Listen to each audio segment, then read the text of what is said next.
Simon Barnes on the outlap, getting a taste of the tarmac. It's like sniffing the cork before a good wine, first impressions matter. Exactly. They're assessing the grip, the balance, the whole shebang. You can learn a lot in these quiet moments before the throttle really opens up.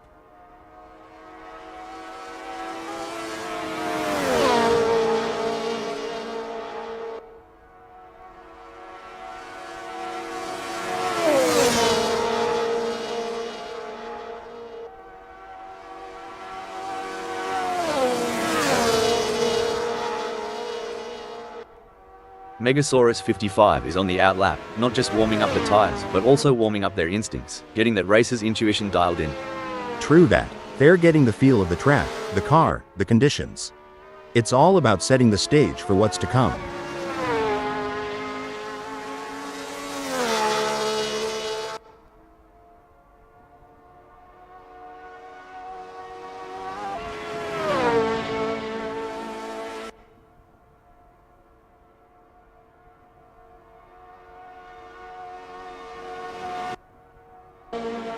And there's Simon Barnes, easing out onto 60s Hockenheim GP. It's like the first step on a long hike, finding your footing before you hit full stride. Right. And every racer knows this outlap is precious. It's their first handshake with the track today, feeling out its mood and temperament.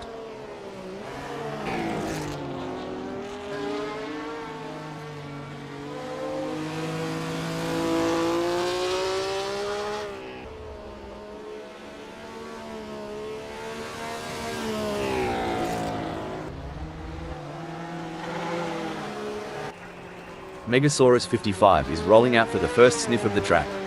It's all about feeling the car, the tarmac, and getting the mind in the zone. Absolutely, Rob. The outlap is like the opening chapter of a book. It sets the tone for the whole story. They'll be checking how the car's responding, getting a real feel for the conditions today at 60's Hockenheim GP.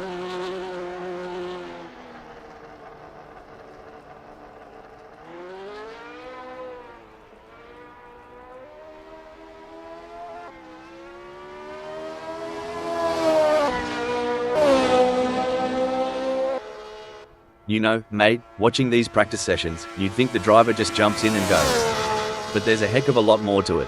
Starting with that aero package, the balance between drag and downforce.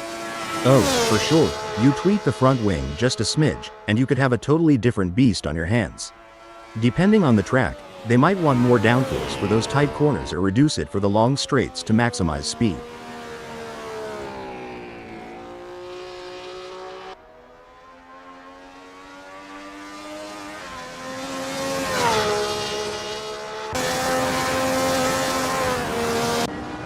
Hey Hal, you reckon these drivers ever get tired of going round and round during practice? Well, Rob, repetition is the key. Every lap gives you data, insights, and an edge over the competition.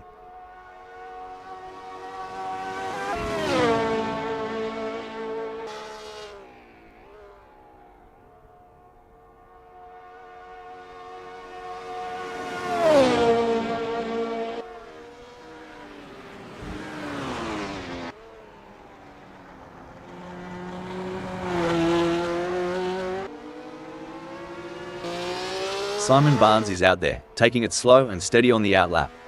This lap is like the calm before the storm, a moment of zen before pushing the limits. That's right. It's about understanding the track's personality today. Each day, each lap can tell a different story, especially at a track like 60's Hockenheim GP.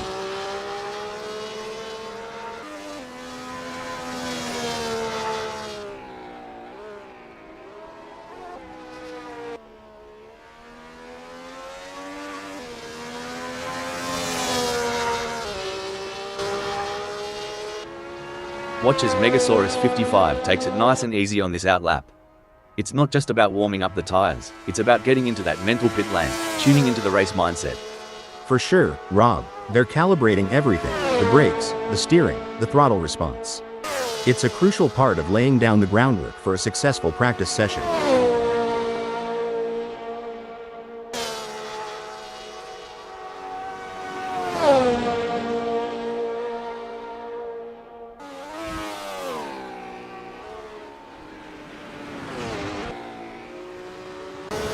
Simon Barnes is on their first practice flying lap.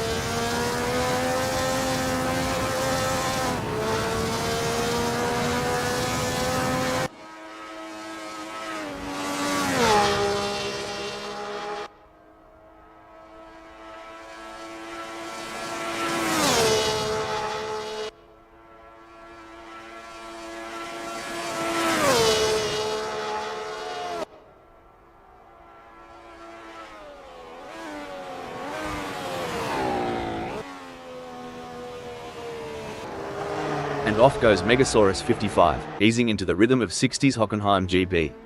This lap is like the first sip of your morning coffee, waking up the senses, priming the engines. Yeah, it's about syncing up with the machine, getting that perfect harmony between driver and car.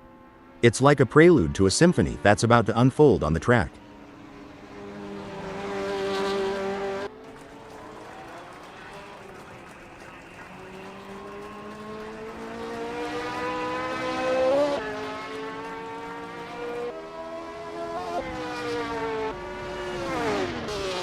Simon Barnes is in.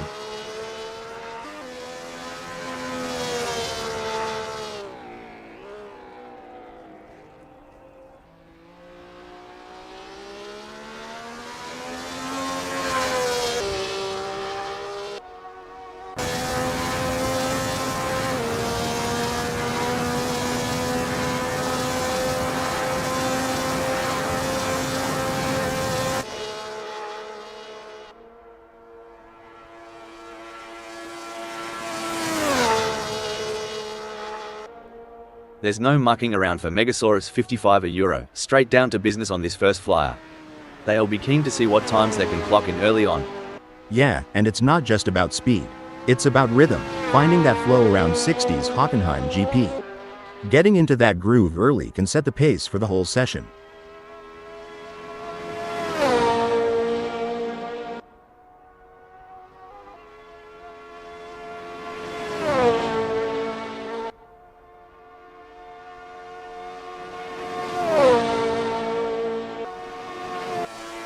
It's all about finding that sweet spot during these sessions. Like tuning a didgeridoo, but way faster. Haha, and a lot noisier.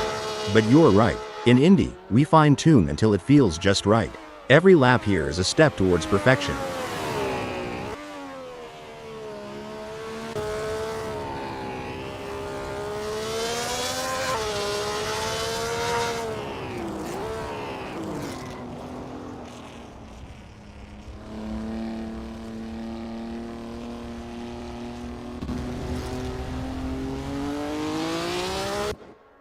So, for those tuning in and wondering what's the go with these practice sessions, well, it ain't just about flexing their engines.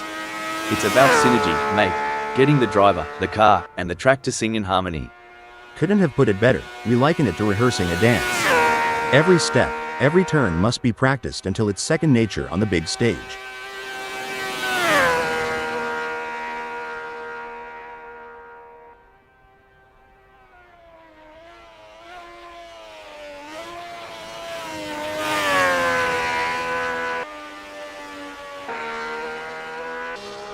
Look at Simon Barnes go, they're really giving it some jandle now.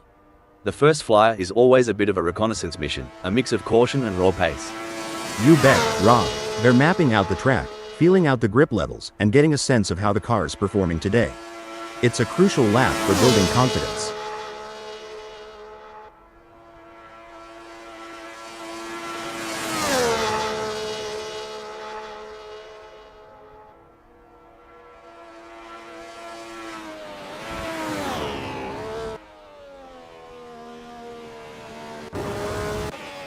Wayne Pearson has a best lap time of 1:54.697.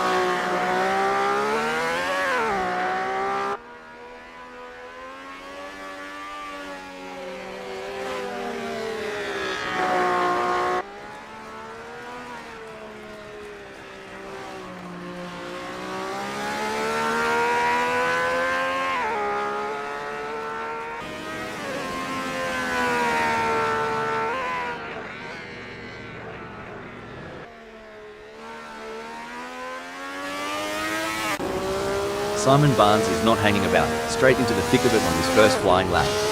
They're getting a real taste of the GPL Cooper T81B's capabilities. Absolutely. It's about understanding the limits early on. You'll see them experimenting with braking points and turn-in speeds, all while keeping an eye on those tire temps.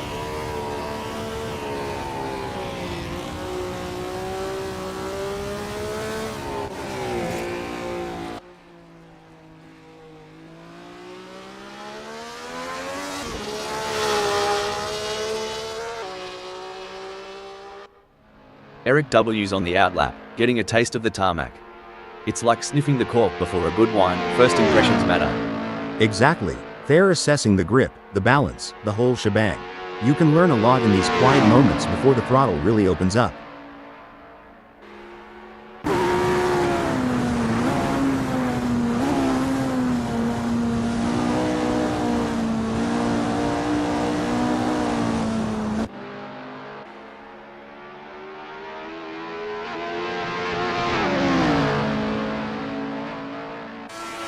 Simon Barnes is getting to grips with the GPL Cooper T8 1B in this practice session.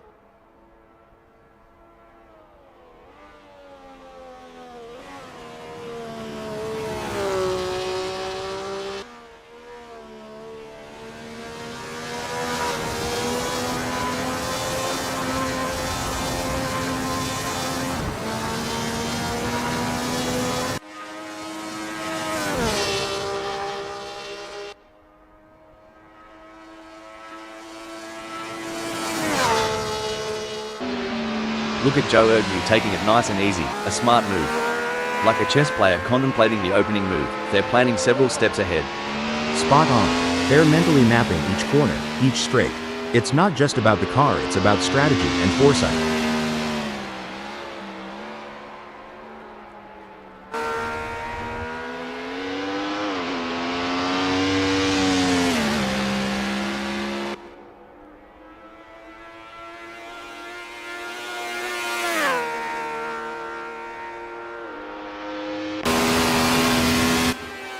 Mate, these drivers aren't just burning rubber for the fun of it. They're chasing the ghost, that perfect lap that's always just out of reach. Absolutely. Back in my racing days, I used to call it chasing the dragon. It's that feeling when you know there's still a little more in the tank, a fraction of a second to be found.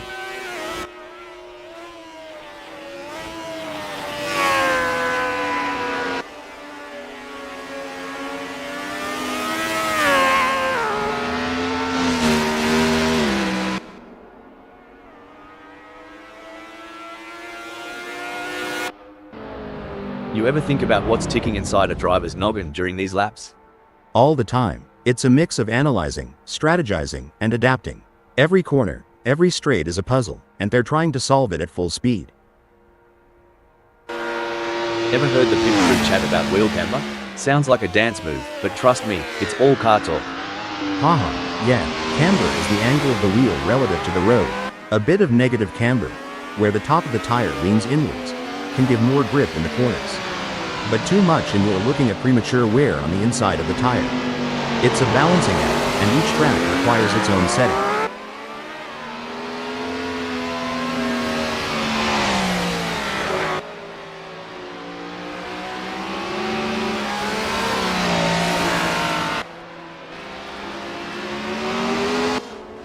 Megasaurus 55's first flyer is a solid start, clocking in at 1:53.085. They're getting a feel for the track, but there's room to shave off a few more seconds. Absolutely, Rob. It's all about finding those little tweaks, adjusting the line here, braking a tad later there. Every lap is a learning curve.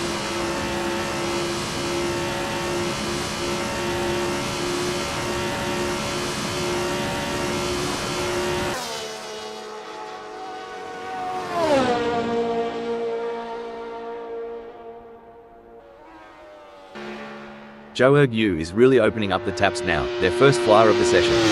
This is where we start to see what GPL BR MP83 has got under the hood. That's right, Rob. They're shaking off the cobwebs and really starting to push. It's all about finding that sweet spot between speed and control on the circuit.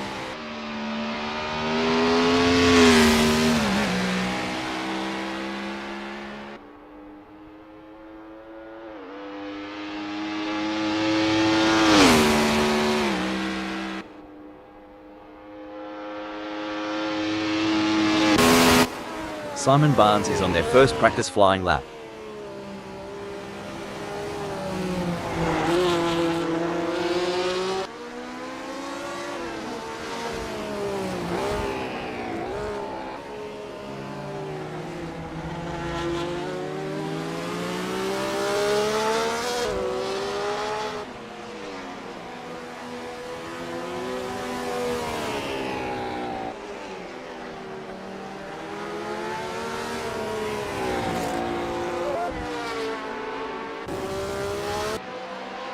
There's no mucking around for Joe Ergue Euro, straight down to business on his first flyer. They'll be keen to see what times they can clock in early on. Yeah, and it's not just about speed. It's about rhythm, finding that flow around 60's Hockenheim GP. Getting into that groove early can set the pace for the whole session.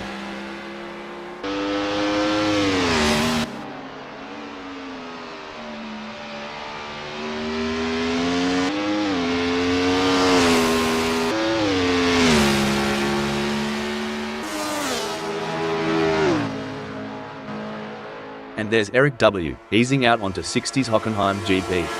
It's like the first step on a long hike, finding your footing before you hit full stride.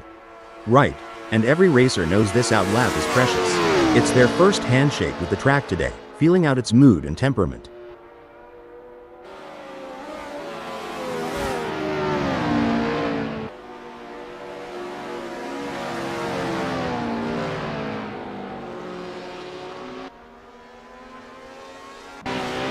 There's Rob Keane, gently nudging the beast as they head out.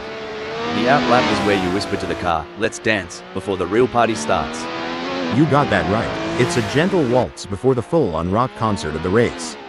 They're testing the waters, getting a feel for every bend and straight of 60's Hockenheim GP. Eric W is on the outlap, not just warming up the tires, but also warming up their instincts, getting the racer's intuition dialed in. True that. They're getting the feel of the track, the car, the conditions. It's all about setting the stage for what's to come.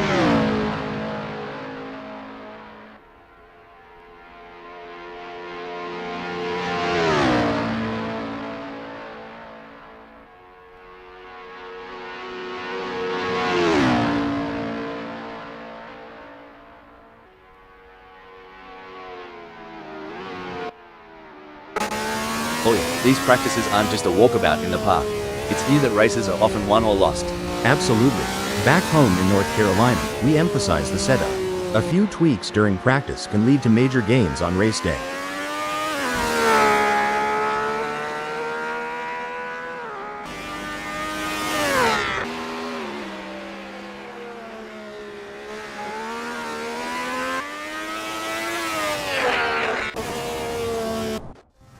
Now, here's a term some might not be familiar with: roll bar stiffness. Sounds technical, doesn't it?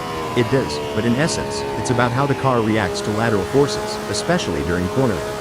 Adjusting the roll bar can change how the car behaves mid-corner. A softer setting can be more forgiving, but a stiffer one might give the driver a quicker response, albeit with less margin for error.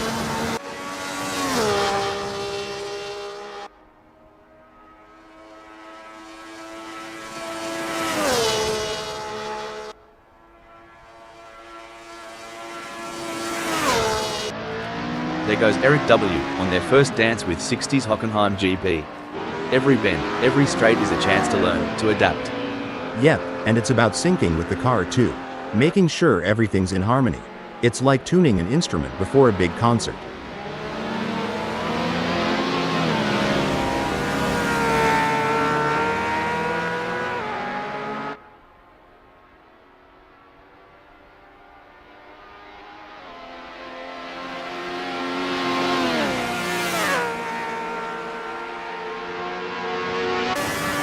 With just 203 minutes left before we move to qualification, there is not long left for these drivers to finish their preparations.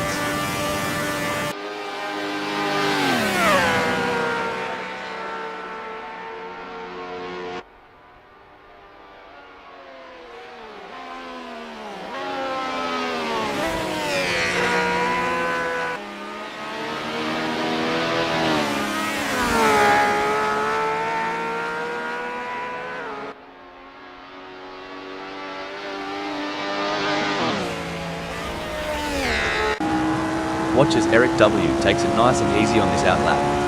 It's not just about warming up the tires, it's about getting into that mental pit lane, tuning into the race mindset. For sure, Rob. They're calibrating everything: the brakes, the steering, the throttle response. It's a crucial part of laying down the groundwork for a successful practice session.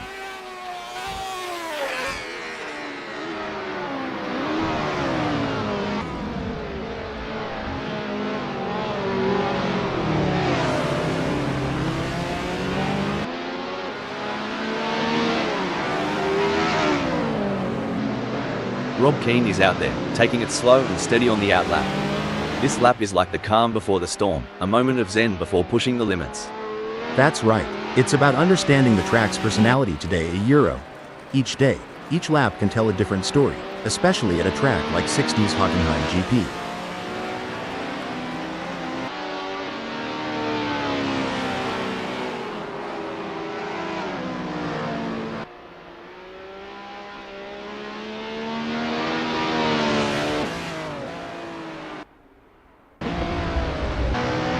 Eric W. is rolling out for the first sniff of the track. It's all about feeling the car, the tarmac, and getting the mind in the zone. Absolutely, Rob. The out lap is like the opening chapter of a book that sets the tone for the whole story.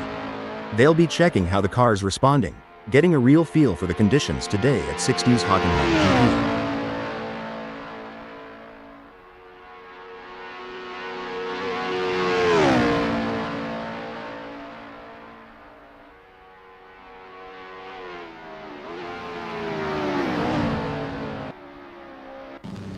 Simon Barnes posted 2:02.035 on their last lap. How will they do on this one?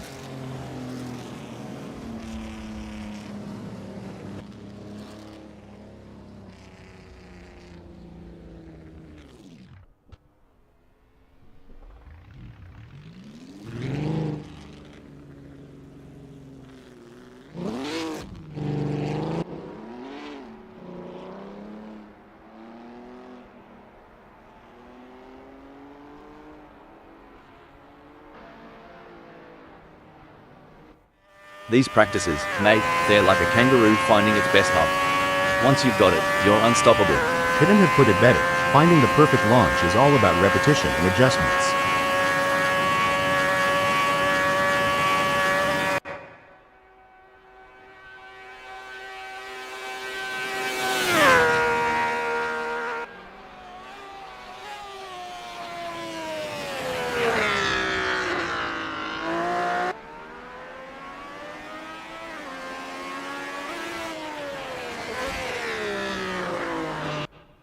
You know, mate, some folks wonder why these drivers spend so much time in practice.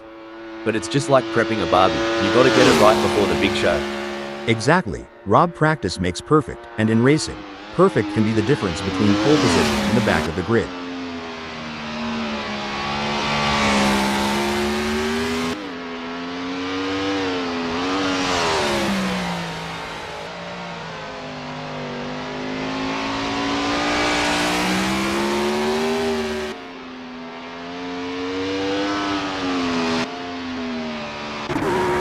Look at Maldonado Gaming go, they're really giving it some jandle now. The first flyer is always a bit of a reconnaissance mission, a mix of caution and raw pace. You bet, Rob. They're mapping out the track, feeling out the grip levels, and getting a sense of how the car's performing today. It's a crucial lap for building confidence.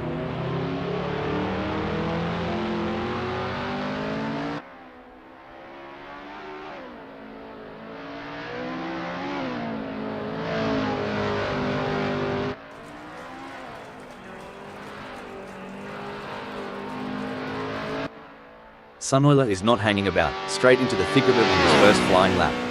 They're getting a real taste of the GPL McLaren M5's capabilities. Absolutely. It's about understanding the limits early on. You'll see them experimenting with braking points and turn-in speeds, all while keeping an eye on those tire temps.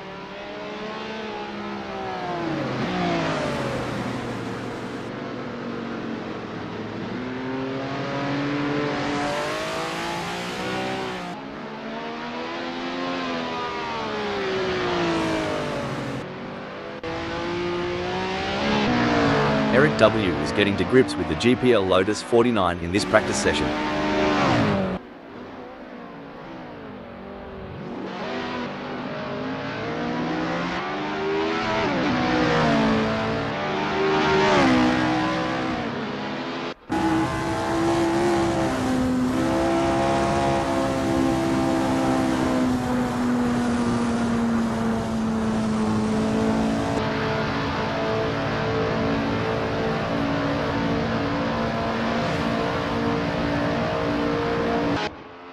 Joe Ergu's first serious lap is in the books with a time of 1:54.616. Good effort, but I'm expecting them to really push the envelope in the next few laps. Yeah, it's about building that momentum, Rob.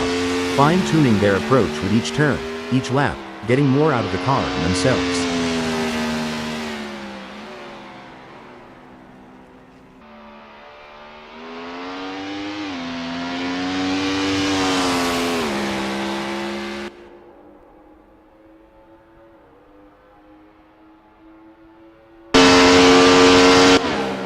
Sunoiler crosses the line with their first flyer, clocking a 1:56.353.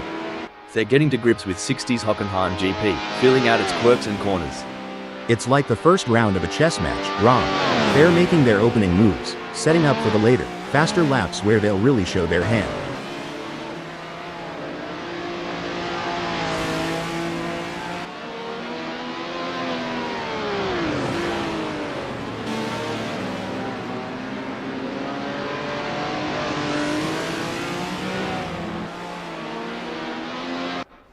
Joe Ergu has a best lap time of 1:53.554.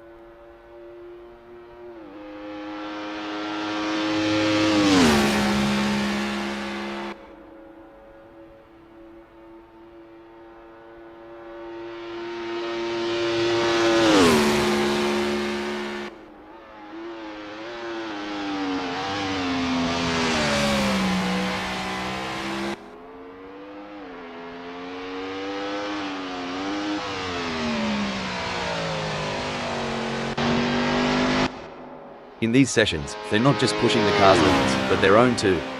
Testing their mettle, seeing how far they can go before the big dance. Exactly. It's a mental game as much as a physical one. Balancing aggression with precision, daring with data. It's an art and a science.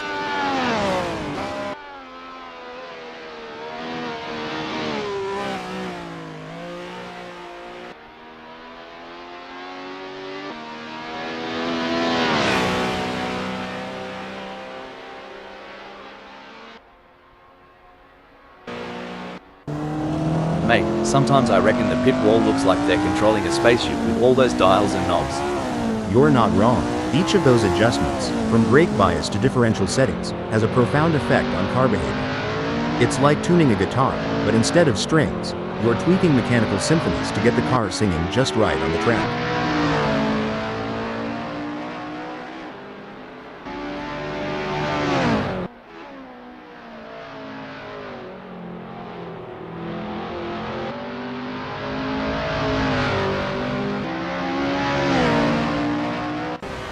Rob Keane has a best lap time of 1:52.503.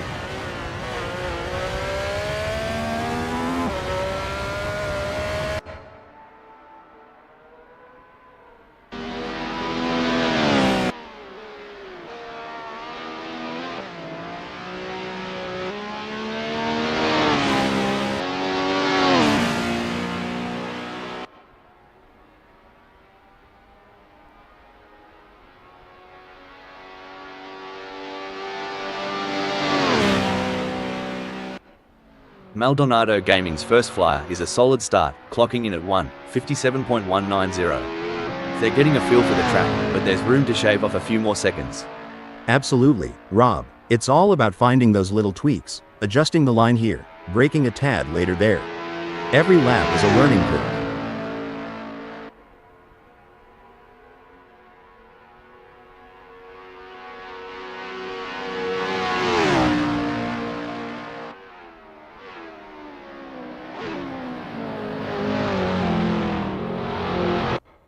Megasaurus 55 posted a 1:54.836 on their last lap. How will they do on this one?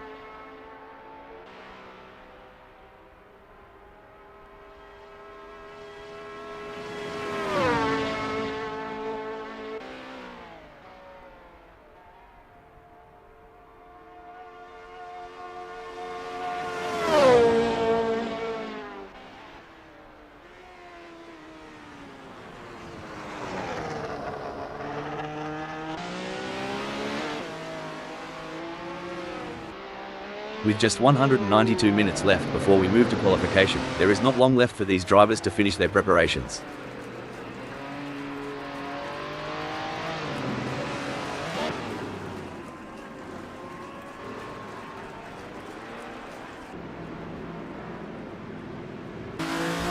Alright, Wayne Pearson has put down a 2:45.205. It's a decent benchmark, but I reckon there's more juice to squeeze out of that GPL Honda RA300. For sure, Rob, it's early days. They're just starting to sync up with the track. We'll likely see those times tumble as they dial in.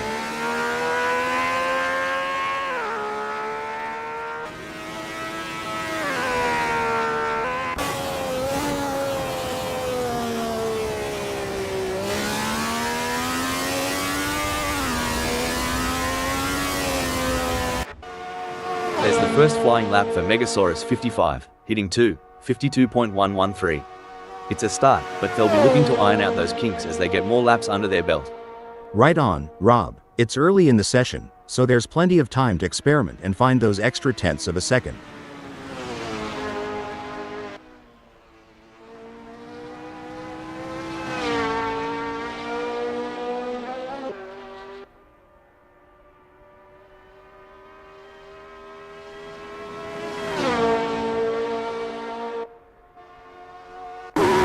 Maldonado Gaming posted 1:57.190 on their last lap. How will they do on this one?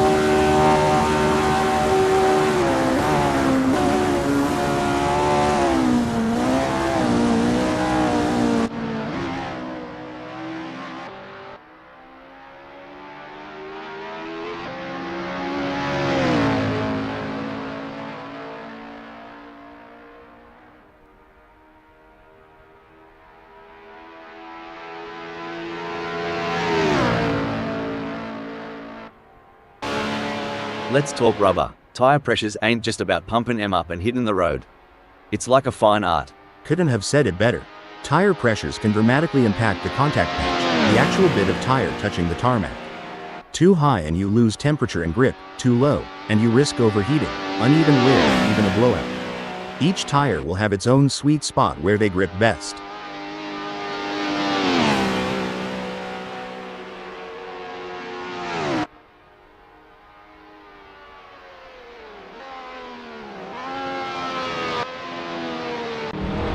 It's a bit like looking for water in the outback. These drivers are searching for that sweet rhythm, where everything just clicks.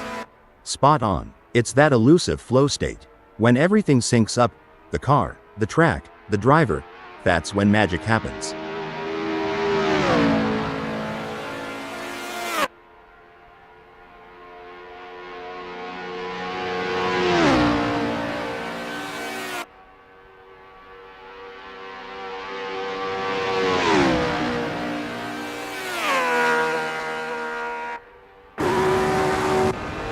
Sunwheeler's first serious lap is in the books with a time of 1:54.307. Good effort, but I'm expecting them to really push the envelope in the next few laps. Yeah, it's about building that momentum, Rob. Fine-tuning their approach with each turn, each lap, getting more out of the car and themselves.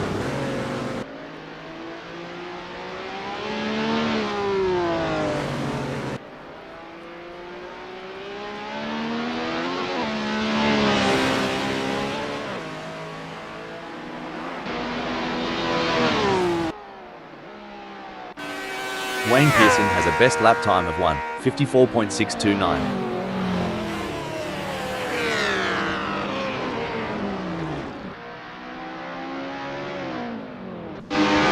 Eric W. posted a 3:19.614 on their last lap. How will they do on this one?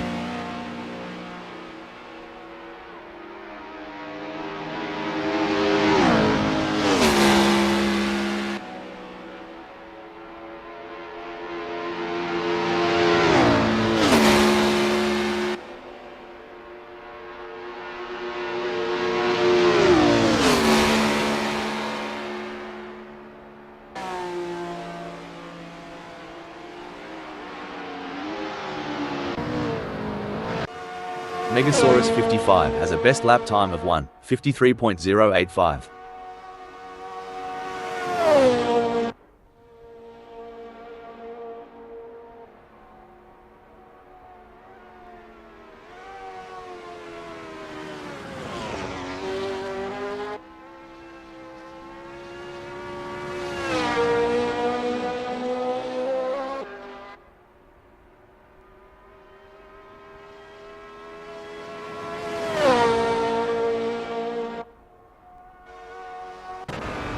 Sunoiler's first flyer is a solid start, clocking in at 5:17.759. They're getting a feel for the track, but there's room to shave off a few more seconds. Absolutely, Rob. It's all about finding those little tweaks, adjusting the line here, braking a tad later there. Every lap is a learning curve.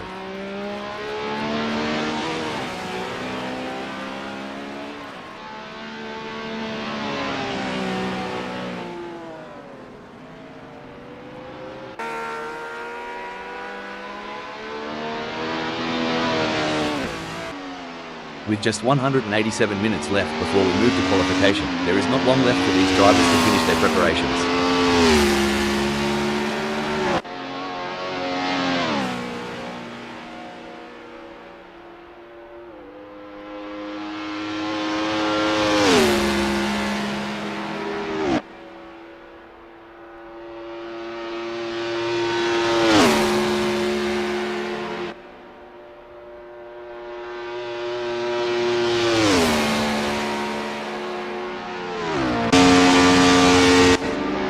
Maldonado Gaming crosses the line with their first flyer, clocking a 1:57.072. They're getting to grips with 60's Hockenheim GP, feeling out its quirks and corners. It's like the first round of a chess match, Rob. They're making their opening moves, setting up for the later, faster laps where they'll really show their hand.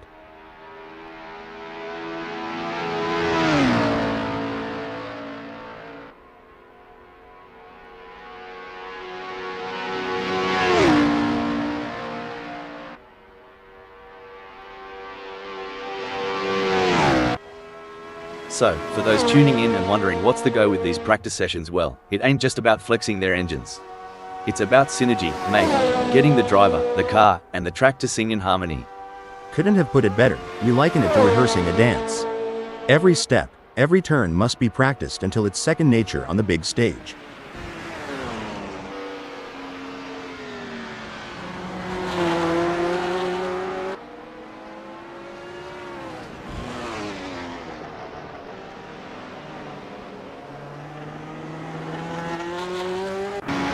It's all about finding that sweet spot during these sessions, like tuning a didgeridoo, but way faster.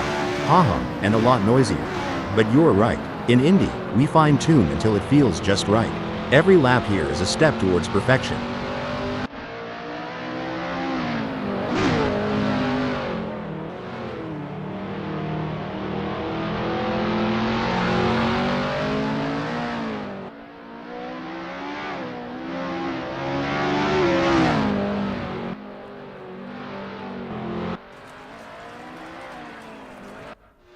There's the first flying lap for Joe Ergu, hitting 1:54.251. It's a start, but they'll be looking to iron out those kinks as they get more laps under their belt. Right on, Rob. It's early in the session, so there's plenty of time to experiment and find those extra tenths of a second.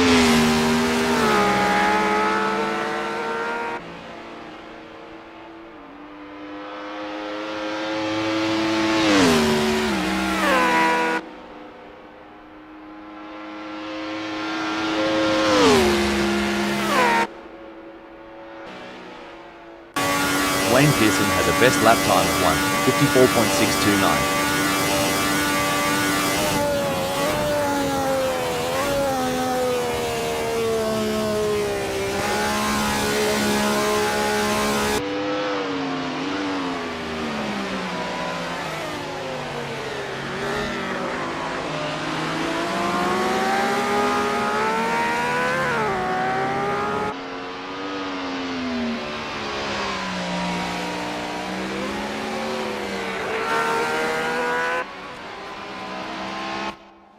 And there's Andreas Dittmann, easing out onto 60's Hockenheim GP. It's like the first step on a long hike, finding your footing before you hit full stride. Right, and every racer knows this out lap is precious. It's their first handshake with the track today, feeling out its mood and temperament.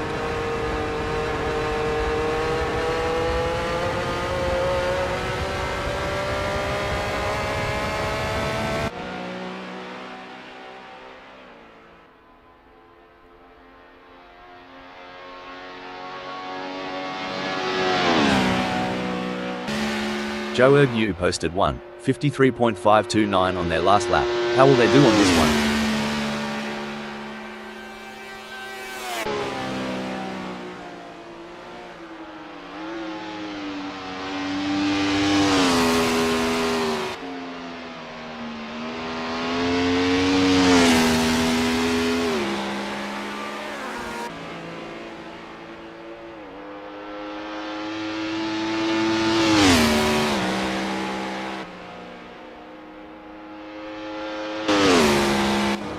Megasaurus 55 has a best lap time of 1:53.085.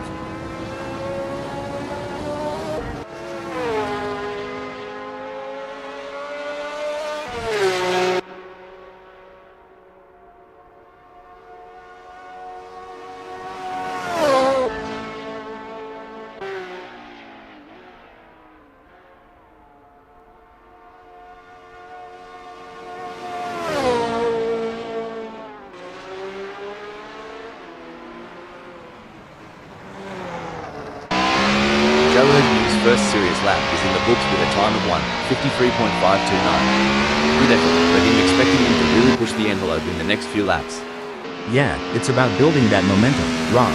Fine-tuning their approach with each turn, each lap, getting more out of the car and themselves.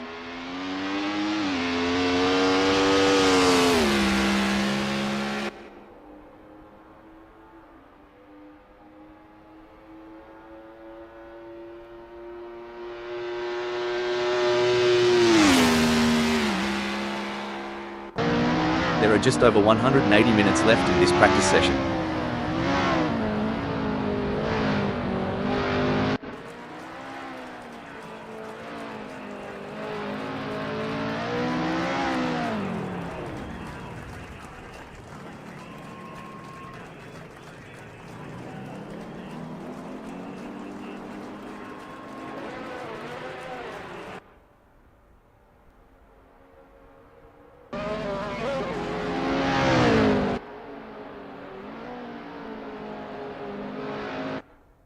You ever think about what's ticking inside a driver's noggin during these laps? All the time.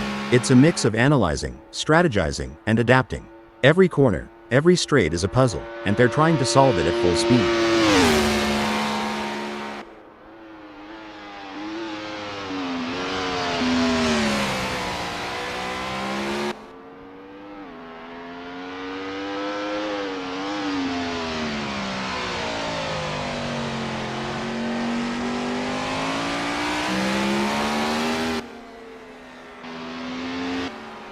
Wayne Pearson's first flyer is a solid start, clocking in at 2:02.099.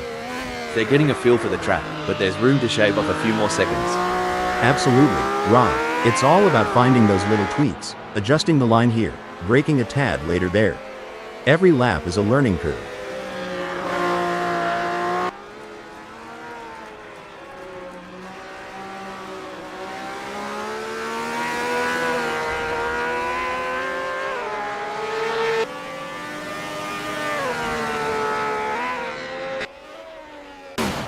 Joe Ergu posted a 1:53.602 on their last lap.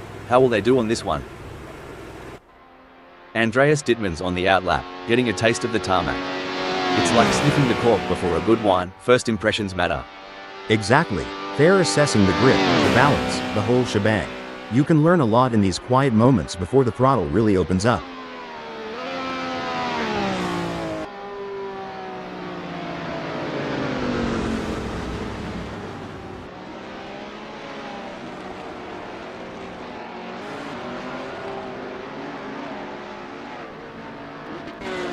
With just 178 minutes left before we move to qualification, there is not long left for these drivers to finish their preparations.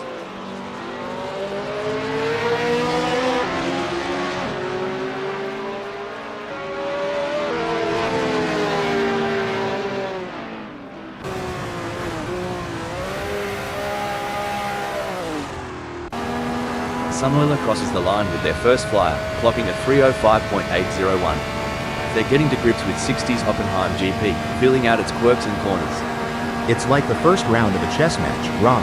They're making their opening moves, setting up for the later, faster laps where they'll really show their hand.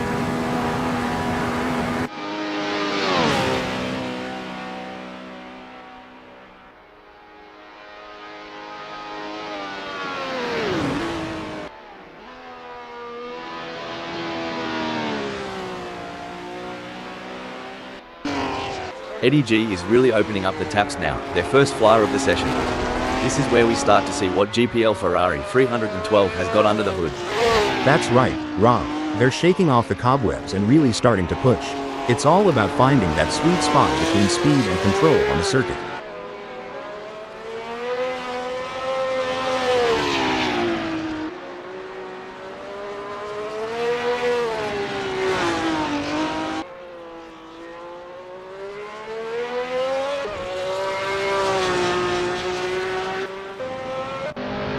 There's the first flying lap for Maldonado Gaming, hitting 1:57.603. It's a start, but they'll be looking to iron out those kinks as they get more laps under their belt. Right on, Rob. It's early in the session, so there's plenty of time to experiment and find those extra tenths of a second.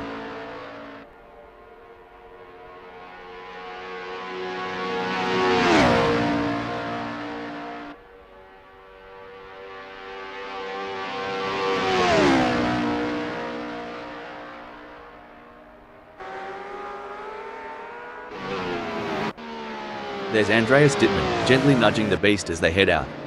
The out lap is where you whisper to the car, "Let's dance," before the real party starts.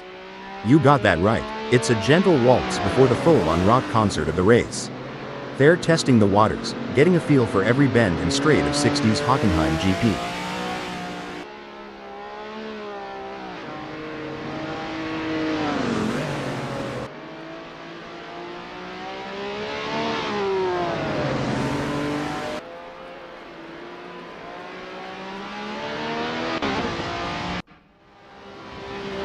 Now, here's a term some might not be familiar with: roll bar stiffness. Sounds technical, doesn't it? It does, but in essence, it's about how the car reacts to lateral forces, especially during cornering. Adjusting the roll bar can change how the car behaves mid-corner. A softer setting can be more forgiving, but a stiffer one might give the driver a quicker response, albeit with less margin for error.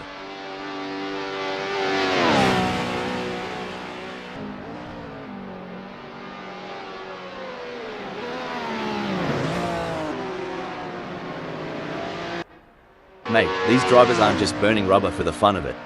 They're chasing the ghost, that perfect lap that's always just out of reach. Absolutely. Back in my racing days, I used to call it chasing the dragon. It's that feeling when you know there's still a little more in the tank, a fraction of a second to be found.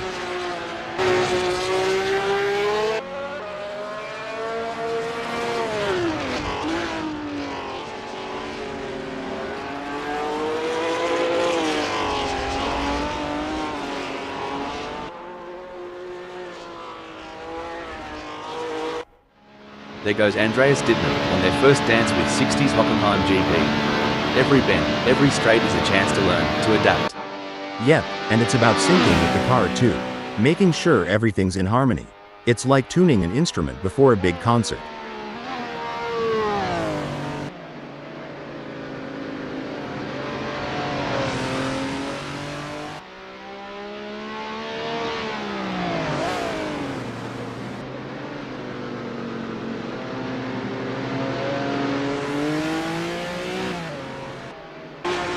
S. Kutschel posted 1:56.473 on their last lap. How will they do on this one?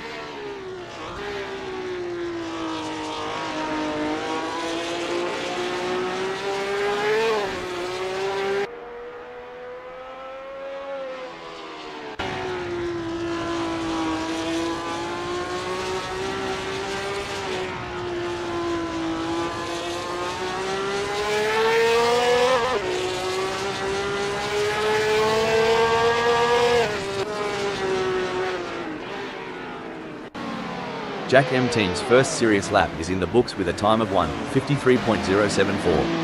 Good effort, but I'm expecting them to really push the envelope in the next few laps.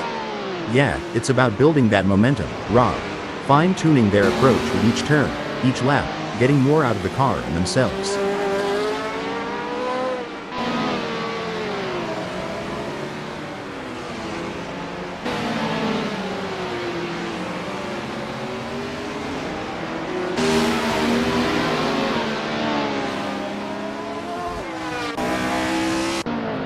Richard Rossier's first flyer is a solid start, clocking in at 1:53.358.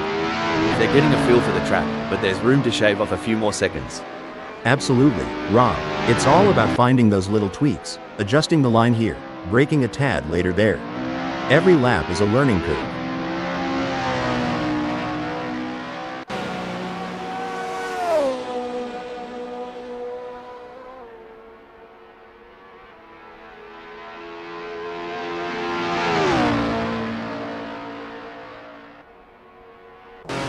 Andreas Dittmann is in.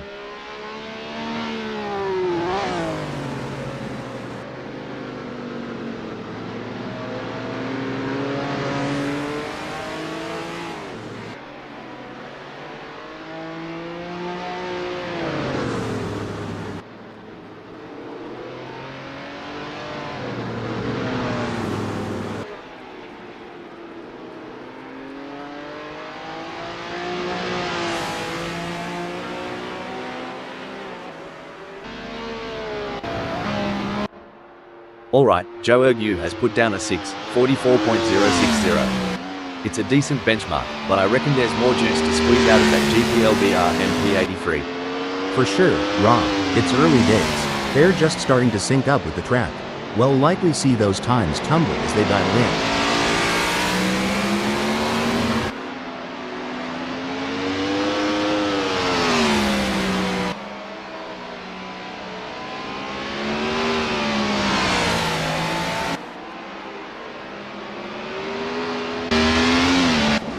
These practices, mate, they're like a kangaroo finding its best hop. Once you've got it, you're unstoppable. Couldn't have put it better. Finding the perfect launch is all about repetition and adjustments.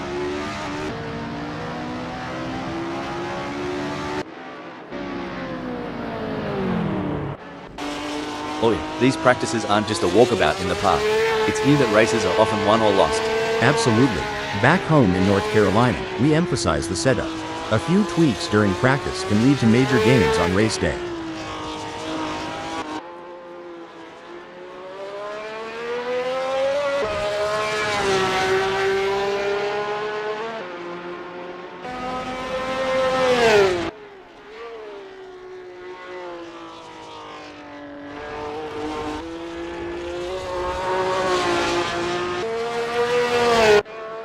You know, mate, watching these practice sessions, you'd think the driver just jumps in and goes. But there's a heck of a lot more to it, starting with that aero package, the balance between drag and downforce. Oh, for sure, you tweak the front wing just a smidge, and you could have a totally different beast on your hands. Depending on the track, they might want more downforce for those tight corners or reduce it for the long straights to maximize speed.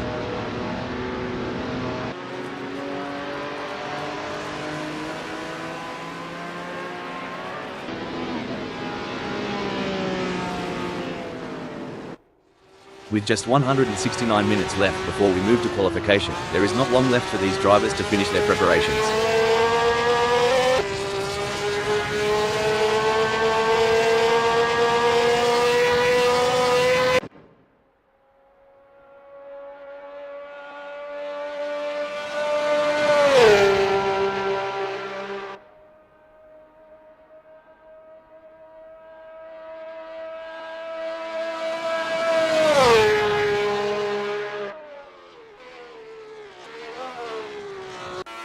Wayne Pearson has a best lap time of 1:54.629.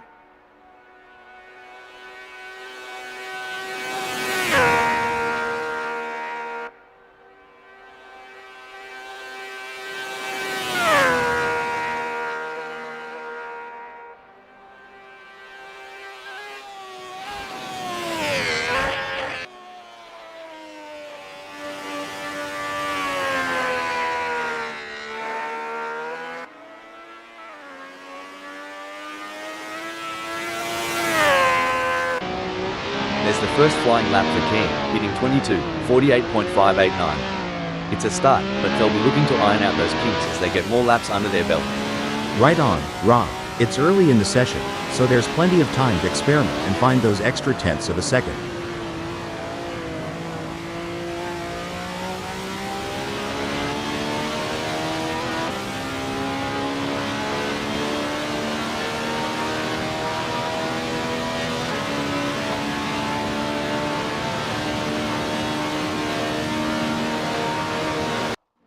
Maldonado Gaming posted 1:57.279 on their last lap. How will they do on this one?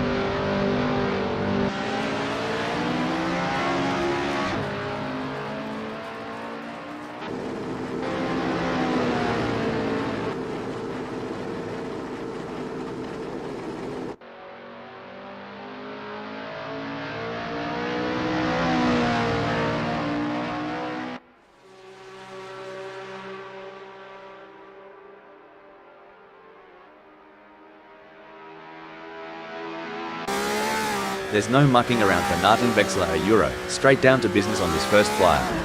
They'll be keen to see what times they can clock in early on. Yeah, and it's not just about speed. It's about rhythm, finding that flow around 60's Hockenheim GP. Getting into that groove early can set the pace for the whole session.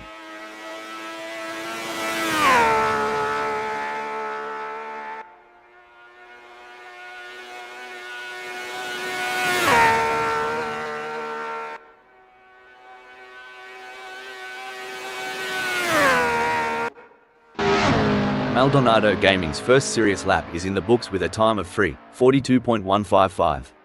Good effort, but I'm expecting them to really push the envelope in the next few laps. Yeah, it's about building that momentum, Rob. Fine-tuning their approach with each turn, each lap, getting more out of the car and themselves.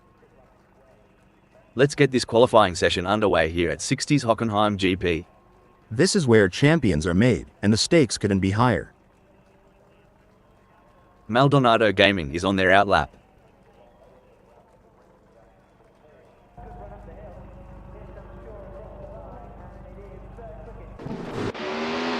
What a performance from Megasaurus 55. They currently occupy 5th on the grid. Can they maintain this strong position and secure a favorable starting spot? Spot on analysis, Rob. Megasaurus 55 has positioned themselves well in 5th. It's now crucial for them to maintain their focus and defend their position in the upcoming race.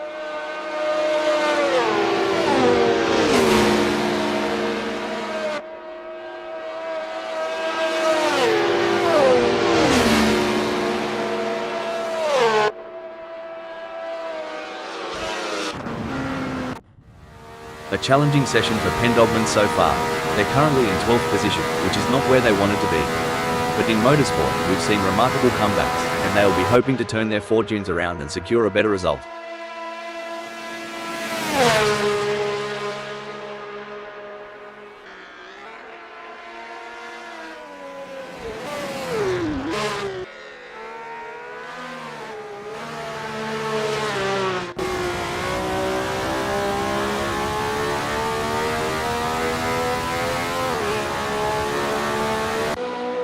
A strong showing from Jack M team as they currently sit in 10th. With the session drawing to a close, they'll need to dig deep and find that extra burst of speed to improve.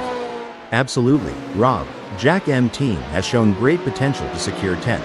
It's now a matter of channeling that momentum into a strong performance during the race.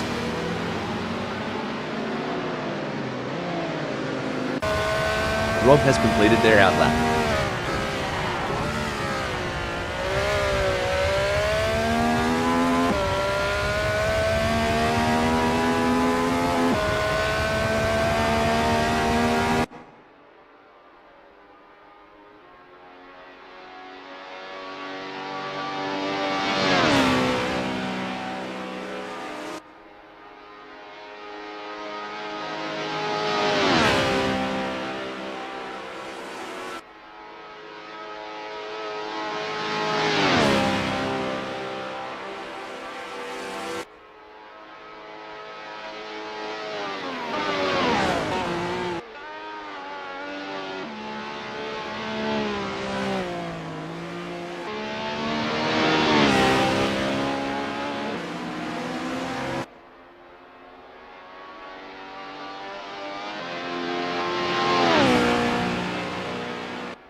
Rob has completed their out lap. There are just over 15 minutes left in this qualification session.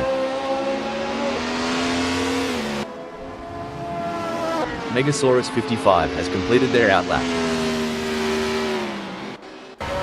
There are just over 15 minutes left. Sunoiler has completed their out lap. There are just over 15 minutes left in this qualification session.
Rob has completed their first flying lap in 1:51.507. Sunoiler has positioned themselves well in second during qualifying. The challenge now is to assess their competitors and strategize how to move up the order for a better race start.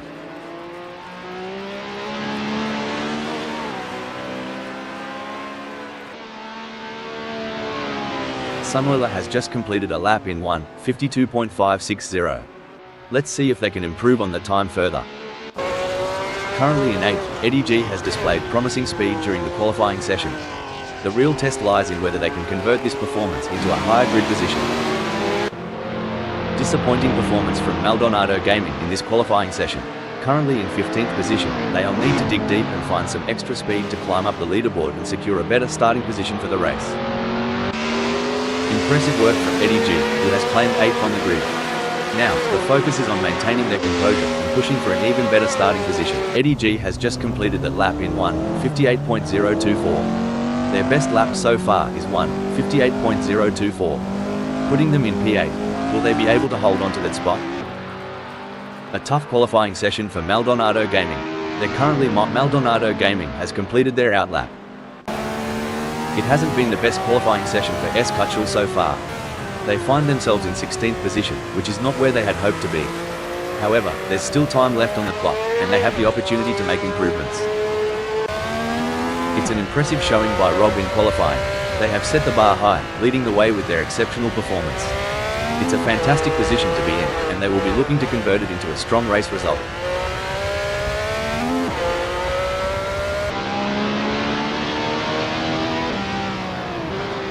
Looks like Rob is making a statement, securing a spot in first. Yep, Rob, but there's always room for improvement. Smooth, consistent laps might just be the key to climbing even higher before this session wraps up. Incredible drive by Jack M team so far, earning him third on the grid. However, the competition is fierce. Will they be able to find that extra edge to move up?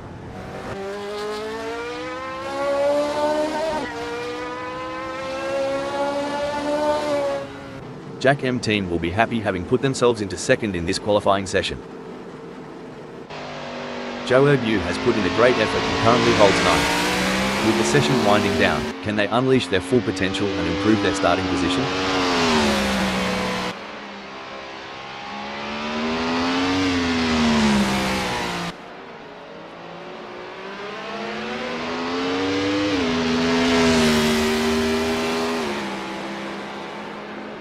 Joe Erbu has completed their first flying lap in 1:53.305.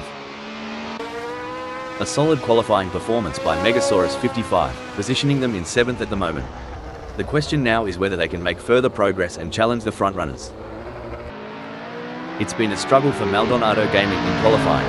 As of now, they find themselves in 17th position, which is well, but Maldonado Gaming has completed their outlap. There are just over 10 minutes left in this qualification session.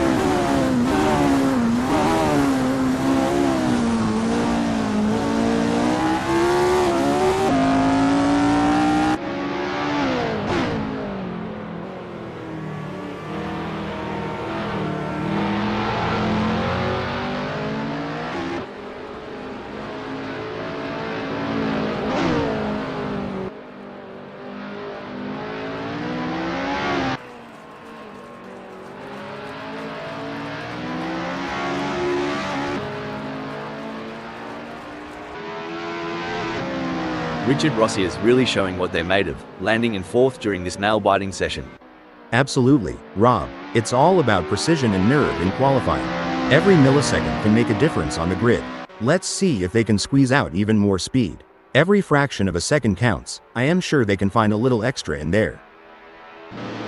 Sunoiler has secured a respectable 3rd in the qualifying session. Can they capitalize on this position and use it as a launching pad for a stronger race performance? Couldn't agree more, Rob. Sunoiler has positioned themselves impressively in 3rd. Now, they need to build on this foundation and strive for an even better race result. It's been a challenging day for Pendogman in qualifying. They currently sit in 13th position, which is not reflective of their true potential. With the session nearing its end, they'll need to push hard and extract every ounce of performance to improve their result. Spot on analysis, Rob. It's been a difficult qualifying session for Pendogman, but they shouldn't lose hope just yet. They have the talent and determination to make a comeback. and it'll be exciting to see. Pendogman has just completed a lap in 1:55.735. Let's see if they can improve on the time further. Impressive display by Megasaurus 55, currently sitting in position 8. They've set a competitive time, but the question remains whether they can push even. Megasaurus 55 has just completed the lap in 1:53.535. Their best lap so far is 1:53.535. Putting them in P8, will they be able to hold on to that spot?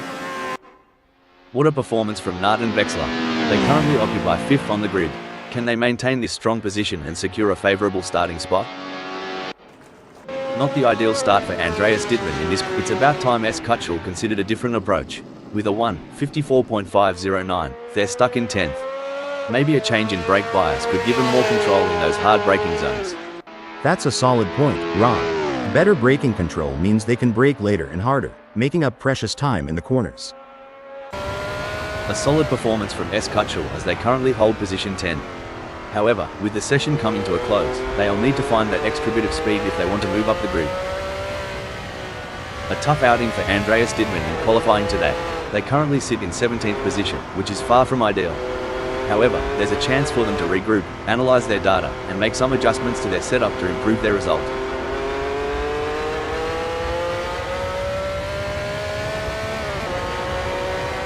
Andreas Dittmann has completed their outlap. And there goes Joe Ergu, currently in position 6. Looks like Joe Ergu needs to put the pedal to the metal. That last lap times landed them in 6th.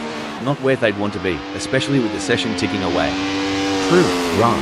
It's all about incremental gains. Every 10th of a second counts, and they've got to squeeze every bit of performance out of that GPLBR and P83. It's been a challenging session for Eddie G. They're currently languishing in 14th position, which is not where they. Eddie G's last lap at 1:57.442 has them languishing in 14th. Time slipping away, and they need to find some magic on the track. Absolutely, Rob. It's crunch time, and they've got to push the GPL Ferrari 312 beyond its limits if they want to claw back into the top 5. S. Kutschel has positioned themselves well in 10th during qualifying. The challenge now is to assess their competitors and strategize how to move up the order for a better race start. You're spot on, Rob. Kutschel's current position of 10th is a S. Kutschel has some work to do as that 1:53.695 is only good enough for 9th. Disappointing performance from Andreas Dittmann in this qualifying session. Currently in 17th position, they'll need to dig deep and find some extra speed to climb up the leaderboard and secure a better starting position for the race. Absolutely, Rob. Andreas Dittmann is aware of the current situation, and they'll be looking to make the most of the remaining time. They'll need to analyze their performance, work closely with their team, and find that extra bit of speed to improve their qualifying position.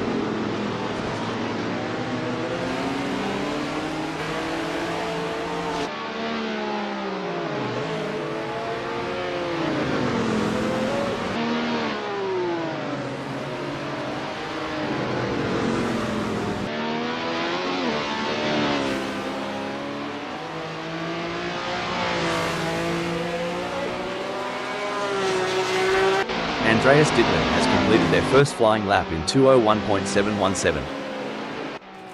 There are just over 5 minutes left in this qualification session.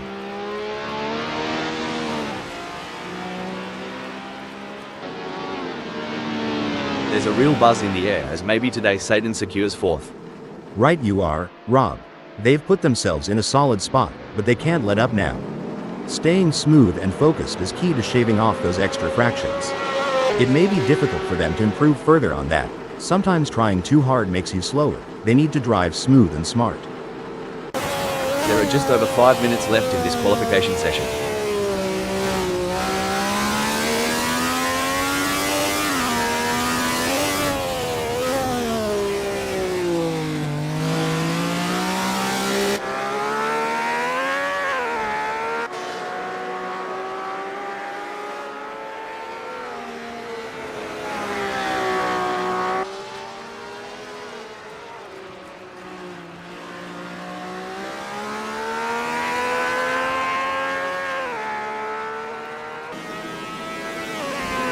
Wayne Pearson has just completed a lap in 1:55.175.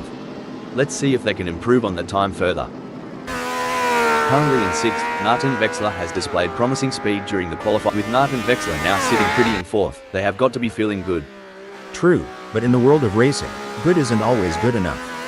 They've got to keep their eye on the prize and aim for perfection on every turn. Every fraction of a second counts. I am sure they can find a little extra in there. A challenging session for Andreas Dittmann so far. They're currently in 17th position, which is not where they wanted to be. But in motorsport, we've seen remarkable comebacks, and they'll be hoping to turn their fortunes around and secure a better result.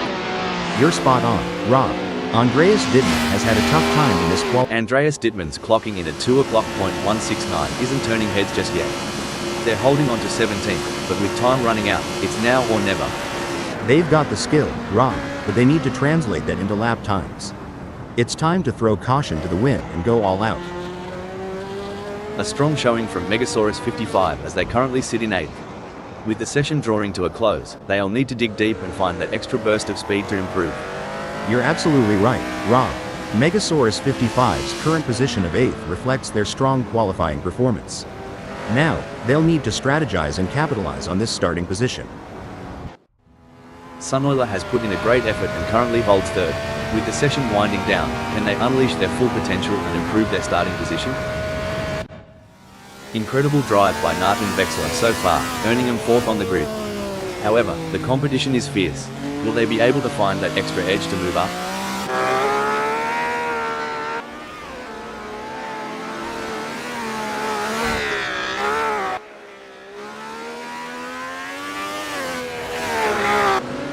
Impressive display by Sunoiler, currently sitting in position 3.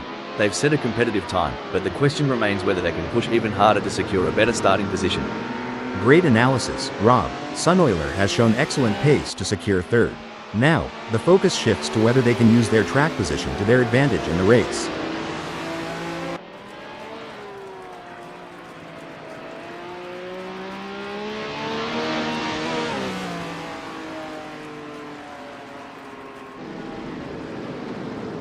It's a stellar performance from Sunoiler, clinching 3rd. They're in a great spot, Rob, but in qualifying, complacency can be your worst enemy. They need to keep pushing the limits while staying cool under pressure. Impressive work from Maju, who has claimed 10th on the grid. Now, the focus is on maintaining their composure and pushing for an even better starting position. Absolutely, Rob. Maju has put in a remarkable effort to secure 10th. The competition is fierce, and they'll need to stay focused to defend their position. A disappointing performance from Eddie G so far in this qualifying session. Finding themselves in 14th position is certainly not what they were aiming for. However, they have the talent and experience to bounce back and salvage a better result. You're absolutely right, Rob. Eddie G's got their work cut out for them in 14th. Perhaps adjusting the gear ratios for better acceleration could help knock off a few tenths. You're on the money, Rob. On a track with this many tight turns, quicker acceleration out of the corners could be key to a faster lap time. It's been a challenging day for Maldonado Gaming in qualifying. They currently sit in 15th position, which is not reflective of their true potential. With the session nearing its end, they'll need to push hard and extract every ounce of performance to improve their result. You're absolutely right, Rob. Maldonado Gaming might be disappointed with their current position, but there's still time to make a difference. They'll need to remain composed, analyze the data, and push themselves to the limit. Nathan Vexler will be happy having put themselves into 4th in this qualifying session. It hasn't been the best qualifying session for Simon Barnes so far. They find themselves in 18th position, which is not where they had hoped to be. However, there's still time left on the clock, and they have the opportunity to make improvements. I couldn't agree more, Rob. Simon Barnes is facing a tough challenge, but they are known for their fighting spirit. This qualifying session is a test of their character, and I believe they have what it takes to overcome this setback.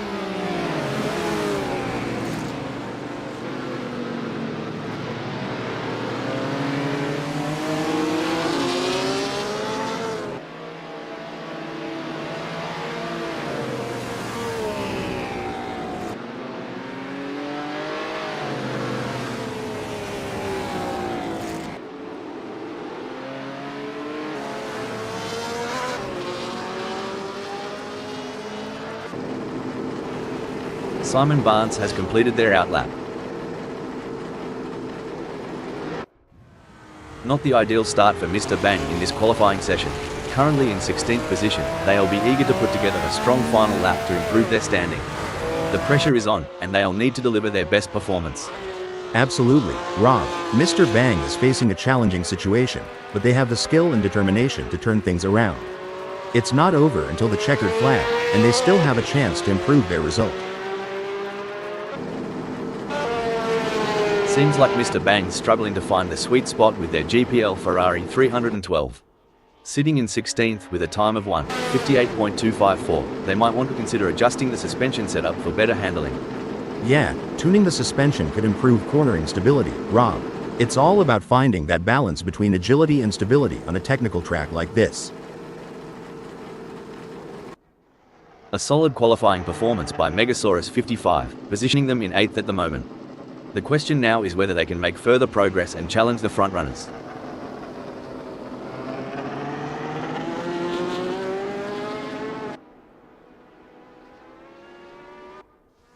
And there goes Maju, currently in position 10. They've shown great skill and consistency so far, but with a few minutes left, there's still time to improve their result.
Maju might need to rethink their setup. That 153.691 isn't doing them any favors in 9th. Maybe tweaking the downforce for better grip could shave off a few precious seconds. I agree, Rob. A bit more downforce on those corners at 60's Hockenheim GP could make a world of difference. But they'll have to be careful not to sacrifice too much top speed on the straights. What a performance from Maju. They currently occupy 9th on the grid. Can they maintain this strong position and secure a favorable starting spot?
It's a very still day here at 60's Hockenheim GP, as we're getting ready to kick things off. The drivers are looking focused out there on the grid. I'm excited for this one, Rob. Starting from pole position is the best possible outcome for Jack M team. It's Sunoiler, sitting comfortably in second. What can they do with that GPL McLaren M5A from here? At third, we have the one and only Rob Keane. Let's see what Rob can do. Lining up in fourth is Nathan Vexler. It's like they're on the outside looking in. Can they make their way to the front of the pack? On the fifth grid slot we have maybe today's Satan. I'm sure maybe today's Satan will be expecting to bring home solid points from here. Richard Rossier is going to be starting from sixth. From the middle of the pack, we have Megasaurus 55 in seventh place on the starting grid. Starting on the standards tires. Joe Yu is placed in eighth. We've not seen the best from Jorg Yu yet. S. Kutschel will be looking to gain ground quickly as they start from ninth on the grid. They'll be looking for a clean race. The 10th starting position belongs to Maju, who will be looking to make up ground early on. But don't count them out yet. They've got the skills to pay the bills.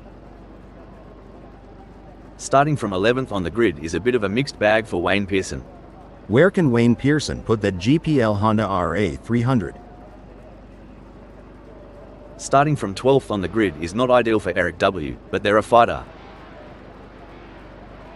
Pendogman may not be starting from pole, but they're still in with a shot.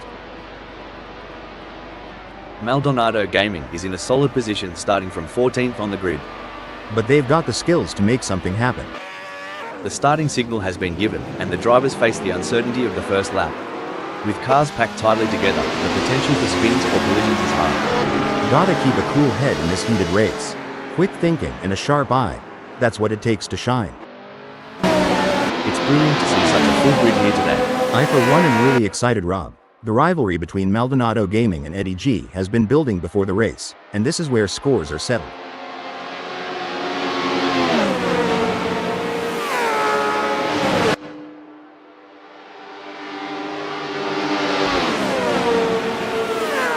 Oh, blimey, Megasaurus 55's shot out like a roo on the hop. Gonna ruffle a few feathers, that will. Yeah, brilliant start. Now they just need to not stuff it up.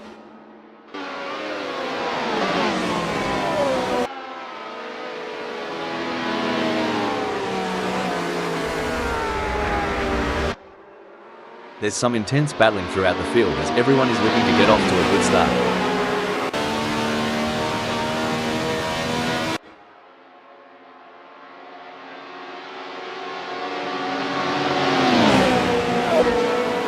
The drivers are jockeying for position. Rob will be looking to get off to a good start and consolidate their position.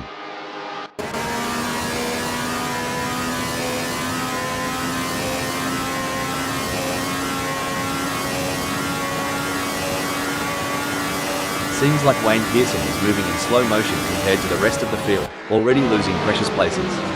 This isn't the first time we've seen a driver start slow and then rally back. Let's see if Wayne Pearson can pull off a comeback.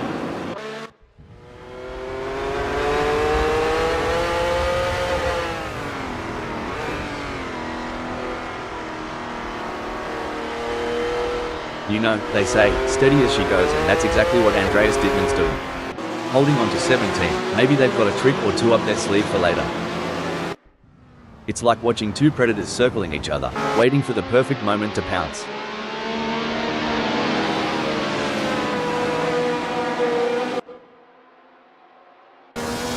It's neck and neck, the closest battle we've seen in a while.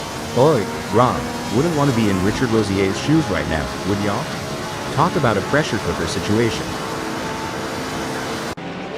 The gap between Eric W. and Simon Barnes may be wide, but that doesn't mean Eric W. is safe.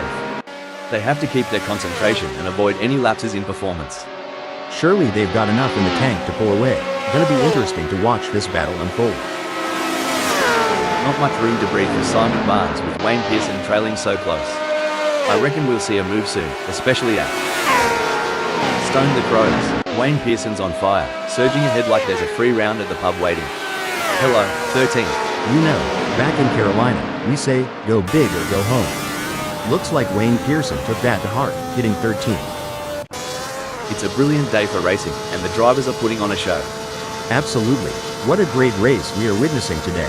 These drivers are giving it their all, and it's a thrill to watch them compete at this level.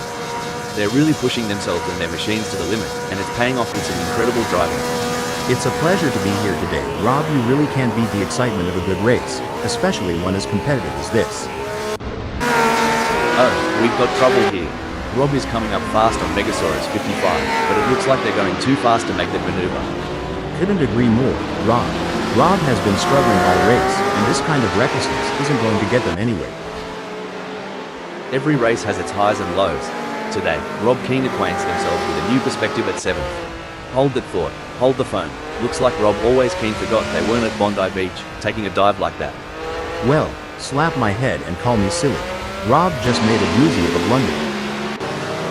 Gee whiz, Eric W. is breathing down Simon Barnes's neck. Wouldn't want to be in Simon Barnes's rearview mirror right now. It's getting crowded. Now, that's some driving, y'all. Eric W. is putting the pressure on Simon Barnes. It's like watching a cat stalk a bird. They're inching closer with every turn. Coming into the fight for first is heating up. Who will be the first to blink? Now that's how it's done. Sunoiler rips through the track, while Jack M. Team watches the taillights fade. Yes, but Sunoiler can't rest on their laurels. They have to keep pushing to consolidate their position. Look at this. Maju is practically drafting off Richard Rossier. With the gap this small, is going to be a real test. You can feel the intensity in the air. The slightest mistake could cost either of them the race. Buckle up. Simon Barnes is all over Eric W. like a cheap suit. Are we about to see some wheel-to-wheel action? Sweet tea and biscuits. Simon Barnes is closing in on Eric W. I reckon we'll see some fireworks at.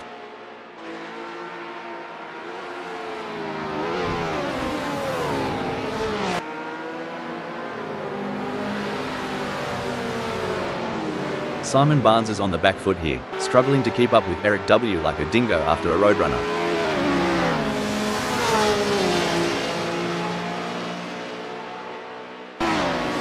Hold on to your stubbies. Andreas Dittmann is closing in on Simon Barnes like a bachelor at the end of a Bucks night. Hope Simon Barnes either brought some lube or protection.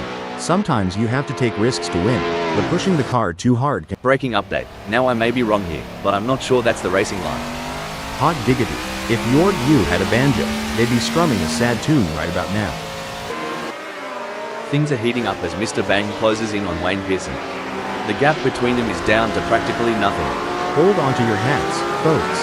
Mr. Bang is giving Wayne Pearson a run for their money. Things are gonna get spicy as they round. A great pass for Mr. Bang as they pick off other drivers and move up the field. Meanwhile, Wayne Pearson has lost ground.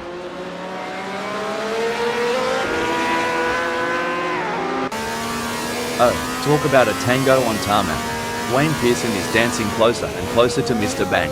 You can feel the tension as they approach. Whoa, Wayne Pearson's on fire, leaving skid marks and Mr. Bang's hopes behind. Mr. Bang has the pedal to the metal chasing Eric W. Rubbing is racing. Let's hope they don't rub it too hard.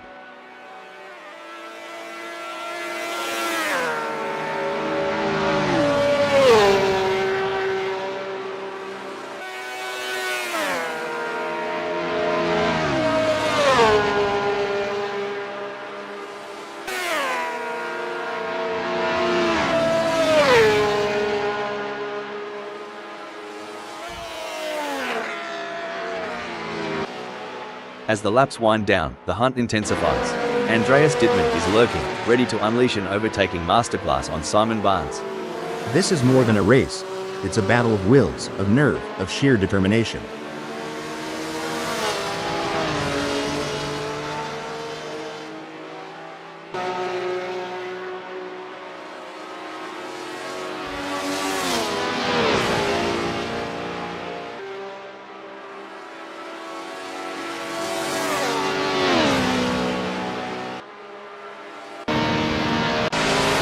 You know, Joe Ergnew reminds me of my dating life. Starts with promise, ends up tailing behind everyone else. Indeed, the tension is palpable as Yord U tries to reel in Pendogman. But Pendogman is not making it easy, maintaining a consistent pace. Can Yord U find some extra pace to bring the fight to Pendogman?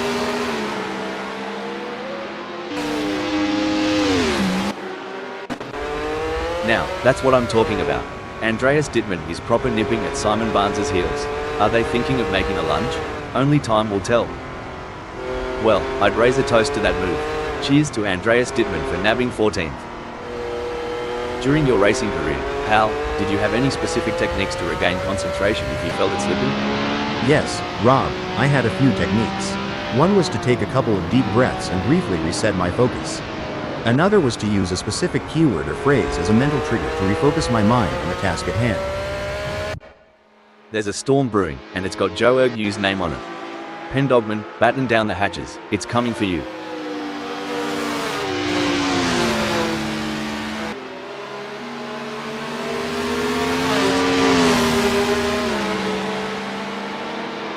By crikey, Joe Ergu's lap time is like a cold beer on a hot day, absolutely smashing. Pendogman, you need a moment to recover? Sweet tea on a hot day. Your views laying it down track style. Pendogman, you watching those rear views? The pressure is on for Simon Barnes as they try to catch up to Andreas Didman.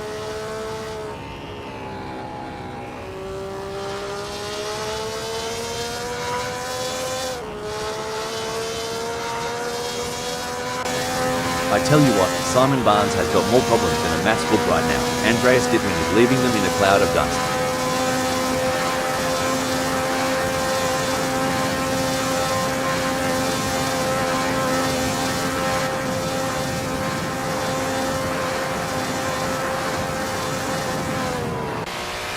The race is really heating up. Joe Ergu is hunting down Pendogman with everything they've got.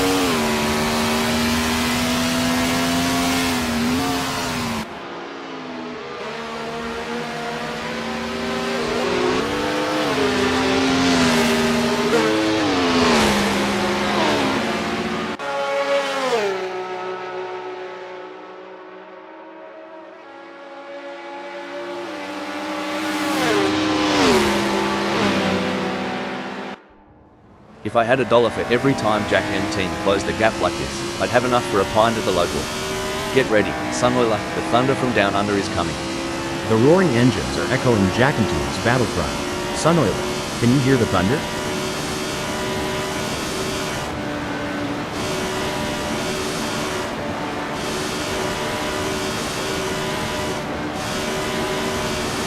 Blimey, Jack M team's cranking up the downforce, making every newton of force count. That gap's shrinking faster than my wallet at the pub. Hold on to your hats. Joe Ergu is gunning for Pendogman. Reckon we might see some cheeky moves on the next bend. Rob, last time I saw your view was riled up. There were sparks flying off the ground. Get ready for a showdown. Things are getting spicy as Pendogman is breathing down Joe Ergu's neck. The gap? Mate, you couldn't slide a credit card between them. These two are putting on a masterclass in precision driving. Every turn, every acceleration, calculated to perfection. The intensity is off the charts as maybe today Satan hounds Pendogman, both drivers pushing themselves to the absolute limit. Well, crikey, Maldonado Gaming's taken a detour, just like I did when I tried to change my car's oil. Ended up with a flooded garage. Sweet cornbread. Maldonado Gaming must have thought there's a Walmart sale off the track the way they went off. Here's some action. Maybe today Satan's tailgating Pendogman so close, it's like they're sharing the same set of wheels as they need. And maybe today Satan has just won the place from Pendogman.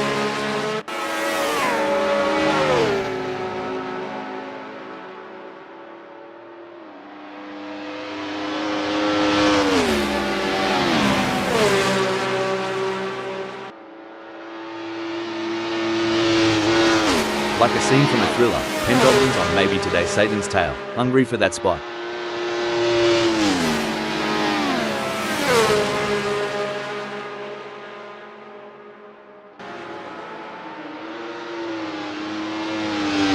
Fair dinkum, mate. Pendogman's got to pull their socks up. They're dawdling around like they're lost in the outback while maybe today Satan's blazing the trail.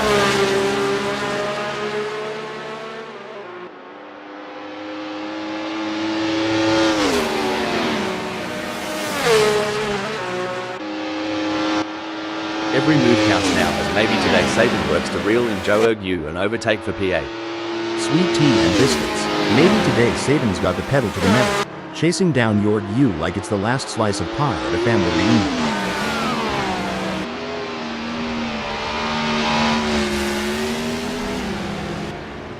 Looks like maybe today Satan's playing in the dirt. Took me back to when I tried rallying in my mum's old sedan. Good times. expensive repairs. Gee whiz, maybe today Satan's lost direction faster than I lost my youth. Welcome to the club. The tension is thick enough to cut with a knife. Pendogman's inching ever closer to maybe today Satan.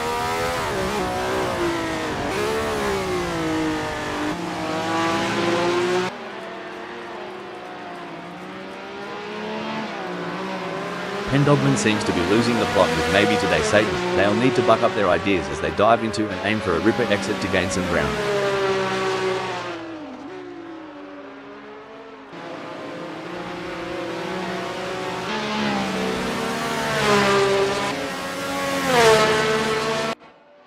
Blimey, Jack Emteen's more eager to catch Richard Rossier than a bloke at the bar at last call. Hope he's got the stamina for this chase.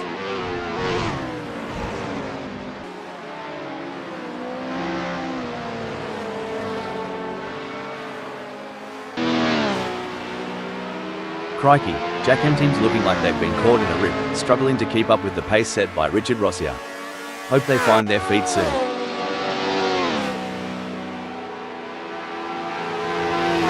Superb driving from Jack Emteen, who with that overtake has gained a position in the race. This is where legends are made. Which driver will rise to the occasion and claim victory? That's right, Rob. The pressure is palpable. The fans are on the edge of their seats, waiting to see who will come out on top in this epic showdown.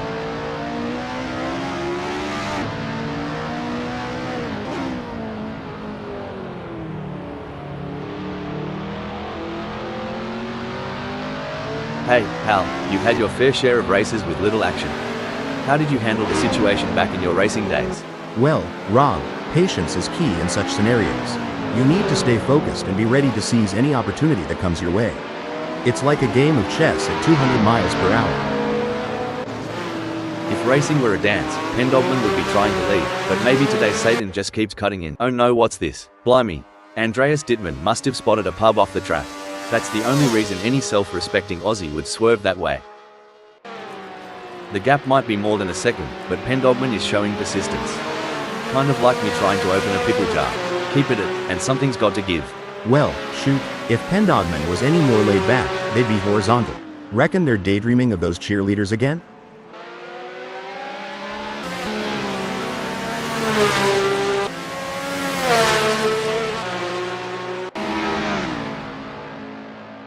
Bloody hell, Pendogman's got to get the wind back in their sails. They're mucking about while maybe today Satan's off having a barbie with the lead. Well, butter my biscuit, Pendogman's taking their sweet time out there. Good thing maybe today Satan brought their A game. Everyone's on the edge of their seats, or in my case, on the edge of spilling my coffee. Richard Rossier is getting closer to Jack Emteen, and I'm getting closer to needing a towel. Well, butter me up and put me on a biscuit. Richard Rossier's got a mountain to climb. But knowing Richard Rossier, that's just the kind of challenge they like trying to square dance in a round house.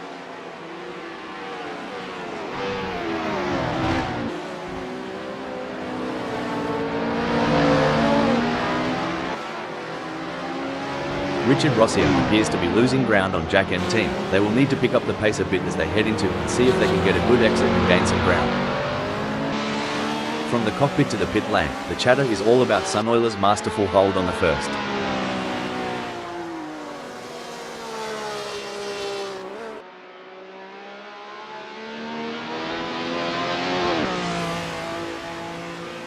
Oi, Sunoiler, no time for a smoko break. Maju's tearing up the track like it's the end of the world.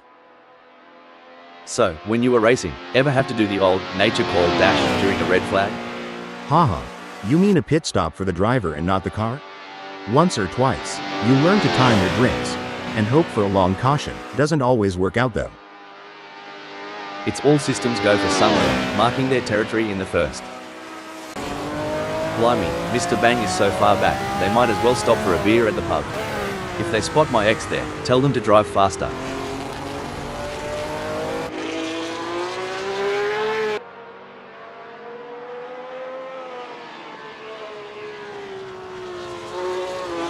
The gap between Mr. Bang and Eric W. is fading faster than the last rays of the outback sun.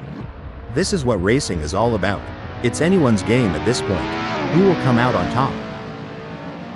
The stretch ahead of Wayne Pearson is hold that thought. Hold the phone. Looks like Wayne Pearson is testing the off-road capabilities of their ride. Dang, Wayne Pearson's swerving around like me chasing a sale at the car parts store. Always ends up being a wild ride. I've made some questionable life decisions, but trailing over 2 seconds behind. Even I'm not that self-sabotaging. Lord have mercy. Richard Rosier's got more space between him and Megasaurus 55 than my paw got between his ears. But miracles do happen. Just ask my ex-wife.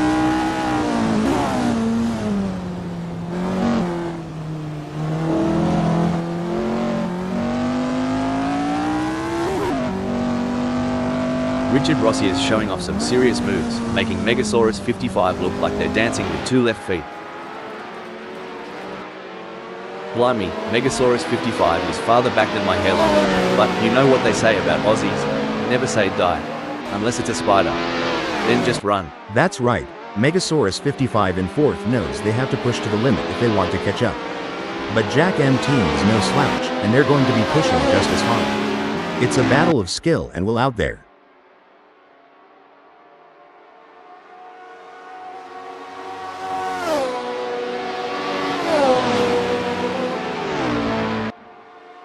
It's not coming up roses for Megasaurus 55, they're trailing Jack M team and the gaps on the rides.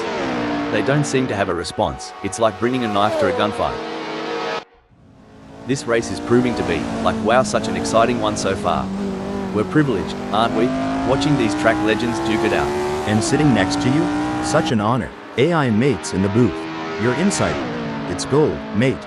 Like, literally, if I had a heart, it'd be racing now. Definitely Rob. But they can't afford to get complacent. They have to keep pushing hard to stay in the game.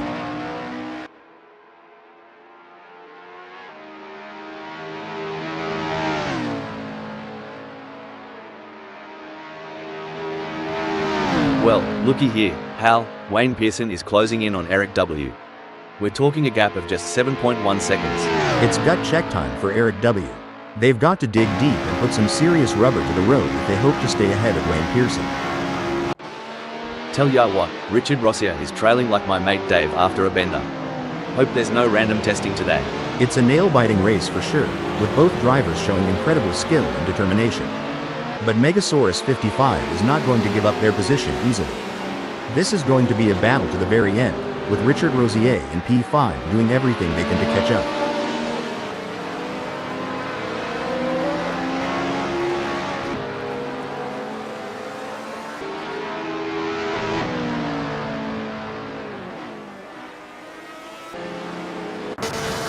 Tell ya what, Maju's trailing harder than my belt after Christmas dinner. Reckon he's got a plan up his sleeve, or is he just here for the sausage sizzle?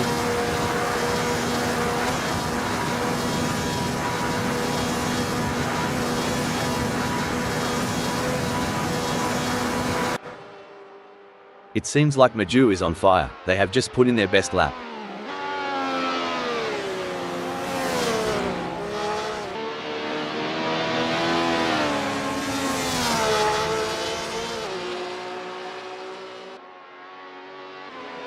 With the asphalt burning beneath them, Jack M team's strategy seems to be working, placing them in 3rd.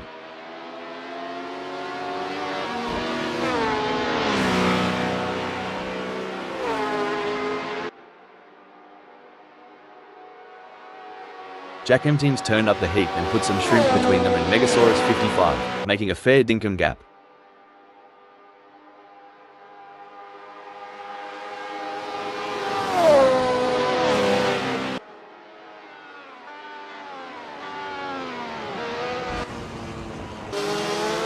Would ya look at that gap? Maju's got a better chance of finding a sober Aussie on Australia Day. But hey, we love an underdog. Go get them, Tiger. You know, Maju reminds me of my dog chasing its tail, persistent and entertaining. But I hope for them, there's a better end result in sight.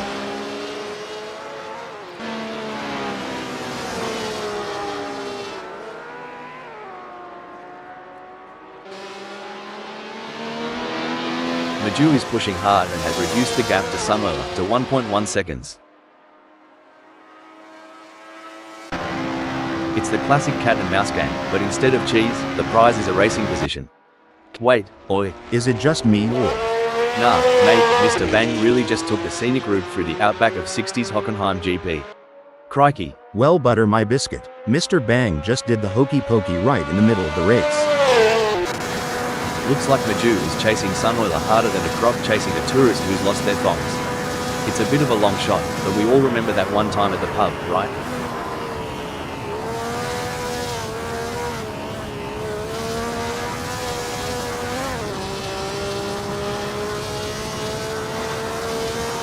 Tyre degradation's a right pain in the arse, but Maju's handling it like a champ.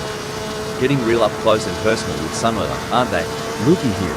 Maju's got the optimal differential settings, allowing for tighter corner exits. It's like watching a cat chase a laser pointer when they chase Sunoiler.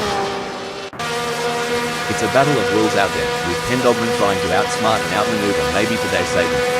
The gap is slowly closing, but time is running out. Will we see a dramatic finish to this race? I agree. Pendogman is putting in the effort.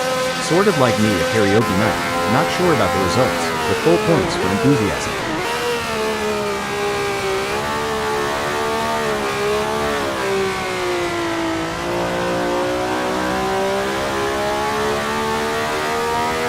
The track conditions are looking good here today. The drivers will be able to push the cars to the limit, and it's going to make for some exciting racing. You Americans have your drive-throughs. Here, Maju's trying to make this a drive past on Sunoiler.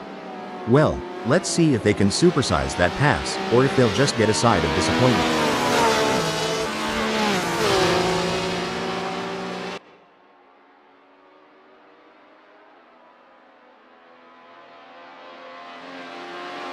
Remember when we thought Maju had peaked? Think again, they're harnessing every bit of downforce and it's making Sunoiler's mirrors awfully busy.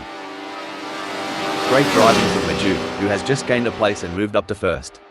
Well, slap my knee and call it a jamboree.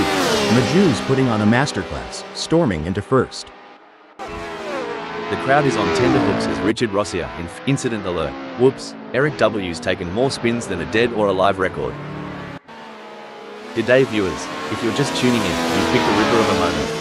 Sunoiler is in second and they're tailgating the leader. This is edge of your seat stuff. You bet, Rob. It's like the leader's got a drop bear in the rearview mirror, lurking, waiting for that perfect moment to drop. Sunoiler is surely smelling opportunity here.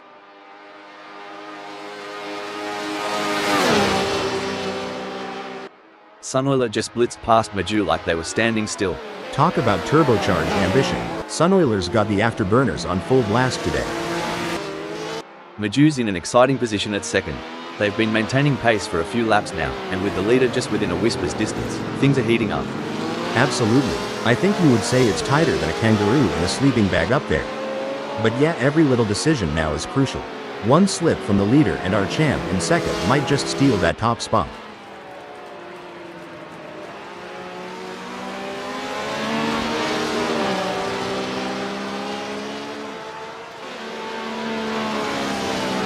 Maju is on a charge. Their split time shows they have upped their pace.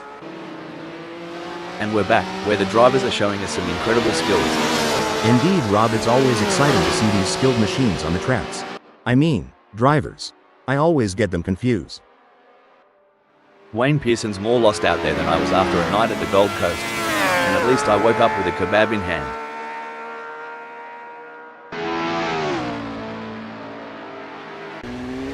You'd think maybe today Satan is trying to find water in the outback with that gap. A miracle, or Joe Agnew's blunder, might be the only savior. I reckon it's like looking for a needle in a haystack right now. Sunoiler wants to get into Maju's slipstream. Do they have the speed for a move, and more importantly, do they have the talent?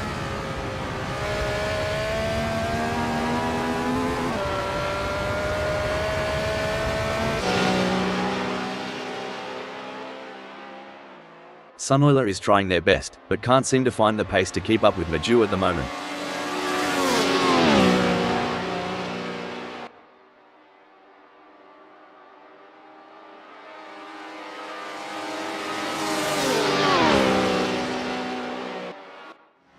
Richard Rossi is so far off pace, they might be better off in a hearse. At least then someone would be pushing from behind.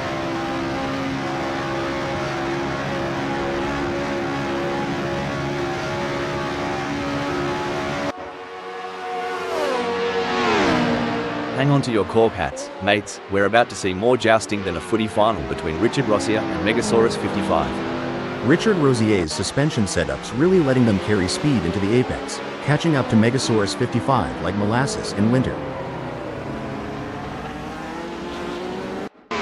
Wayne Pearson is on a mission, chasing Eric W., who's desperately trying to stay ahead. Well, butter my biscuit. Wayne Pearson's hot on Eric W.'s tail, and not in the way you're thinking. There's some serious wooing going on at 60's Hockenheim GP today.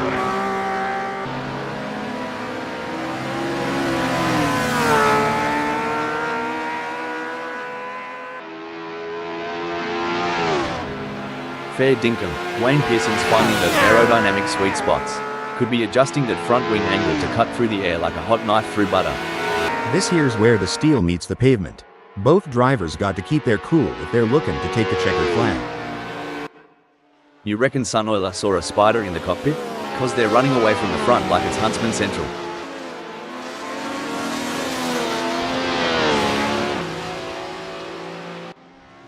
Looks like Wayne Pearson is coming in hot. They're approaching the turn way too fast.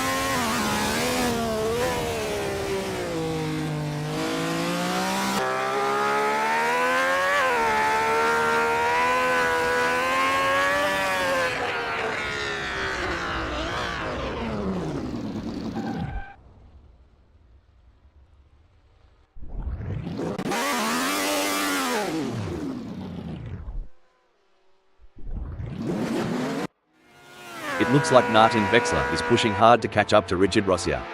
The gap is over a second, but Martin Wexler is not giving up just yet. Can they close the distance and make a move on Richard Rossia? You ever been to a school reunion and thought, what happened to that guy? Well, I'm looking at Nathan Wexler, I'm thinking the same.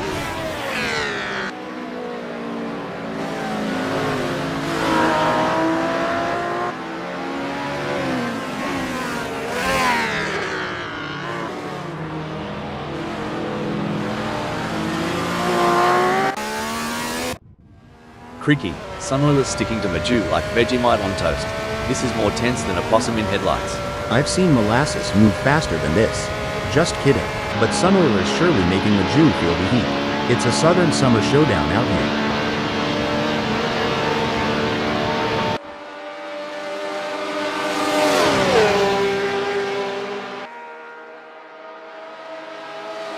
Gee whiz, Sunoiler's getting some solid torque out of those corners. They must have figured out the perfect throttle control while trail braking. It's a tale of two drivers right now, with Sunoiler gaining places and Maju losing them. You can feel the rumble from here. Maju's in the thick of it, and they're not letting go. It's a battle of wills, and only the strongest will come out on top. Yeah, it's like the final lap of the Daytona 500. Pedal to the metal, eyes on the prize, and no room for error. This is what racing's all about.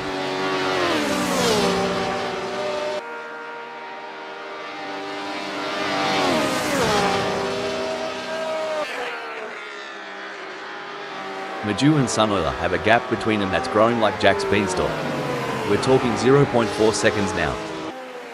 It's a brilliant day for racing here at 60's Hockenheim GP. I'm really enjoying this.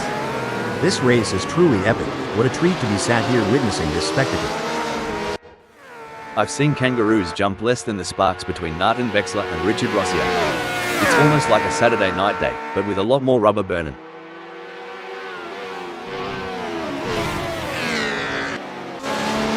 Look at that gap. It's smaller than the difference between Vegemite and Marmite at this point. Maju in second is giving the leader no room to breathe. Mate, it's so close. I reckon Maju can tell what brand of deodorant the leader's wearing. The next few laps are going to be pure, unadulterated racing magic.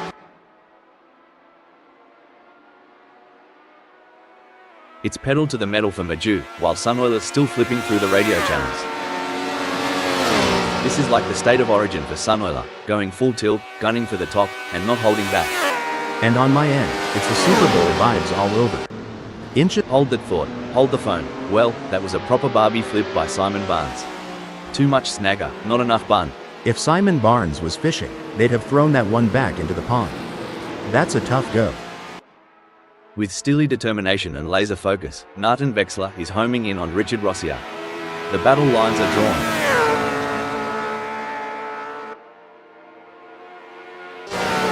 It's as intense as a Barbie in midsummer out there for Sunoiler. They've got their eyes on the prize and won't settle for second. Exactly, Rob. It's like aiming for that home run in the bottom of the ninth. Swing for the fences, and don't look back. Talk about intense. Richard Rossier is on Nathan Vexler's bumper. We're in for a treat as they approach.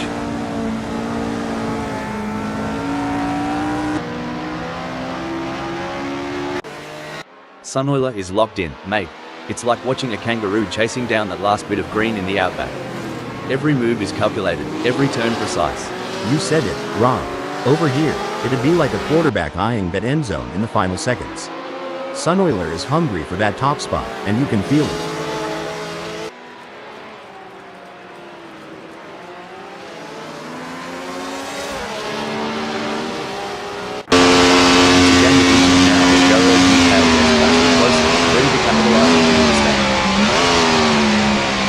Good for Joe O'D. He has gained placing and puts some distance between himself and his structure. Oh, this is getting intense. Richard Rossier is just behind Nathan Vexler. If Richard Rossier gets any closer, they might as well ask Nathan Vexler for a piggyback ride. Here's the thing about racing. Sometimes, it's not just about speed. It's about pressure, mind games, and this, right here, is a masterclass from Sunoiler. Sticking so close to the leader, making him constantly aware of the imminent threat. Spot on. It's like a shark circling its prey. The leader knows it, we know it, and by the Breaking alert. Maybe Sunoiler's got a drop bear in the cockpit, cause that move was bonkers.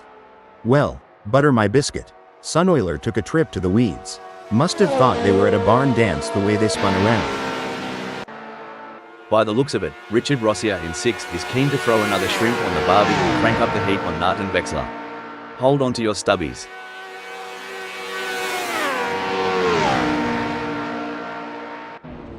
If Eric W goes any slower, they'll join me in my failed dreams collection. Front row seats available.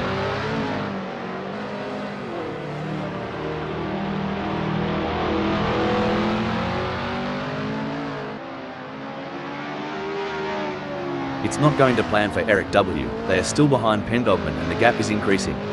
I don't think they have an answer for this right now.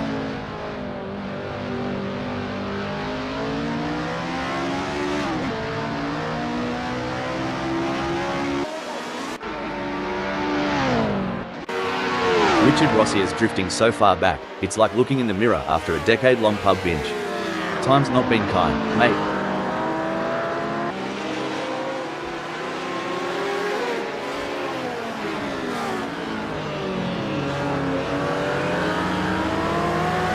Stone the crows. Richard Rossier's managed to trim that gap with Nathan Vexler, eh? Must be the slipstream effect on this straight. Or maybe they've put down that beard. I reckon Richard Rossier's dialed in their camber settings. They're getting a much better contact patch on the tires, gaining on Nathan Vexler with every twist and turn. By the looks of it, Sunoiler's got Megasaurus 55 beat by a country mile. It'd take a blunder from Sunoiler for our mate to even sniff a chance. Kinda like waiting on rain during a Carolina summer, rare and not impossible. Now, racing ain't just about speed, it's the rhythm, the heartbeats, the very folklore of our land. And every heartbeat, no matter how faint, can still muster a song.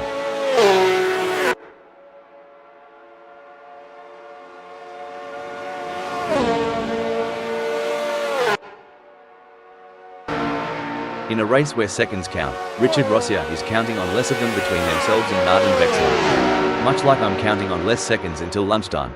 Dang, Richard Rossier is so far back, they're in a different time zone. Hope they remember it's race day, not laundry day.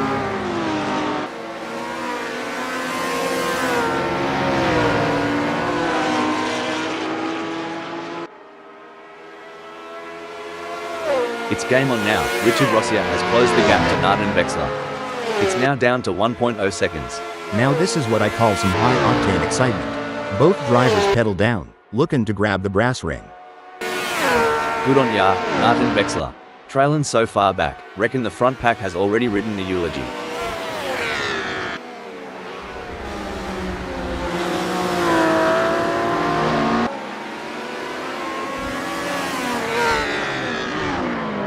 It looks like Nathan Vexler is making a move. The gap to Megasaurus 55 is now down to 1.0 seconds. We've certainly seen some of the drivers get it wrong today. Anyone lost can just follow the trail of skid marks. I hear it's the latest form of GPS navigation. Let's hope the other drivers don't follow suit. We might end up with a bumper car race instead of a high-speed competition. At least we'd have something to fall back on if we ever get bored of regular racing. Bumper cars might be the next big thing. The gap between Richard Rossier in 6th and Martin Wexler remains over a second, but Richard Rossier is not letting up. They're pushing hard and looking for any opportunity to close that gap up. Can they pull it back in the remaining 51 minutes? Hoo boy, Richard Rossier needs to kick it into high gear. Right now, they're slower than molasses in January or my cousin Earl trying to solve a crossword.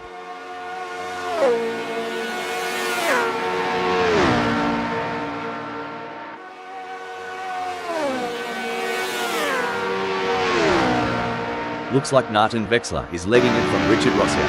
The gap's growing like a well-watered waddle as they zoom through.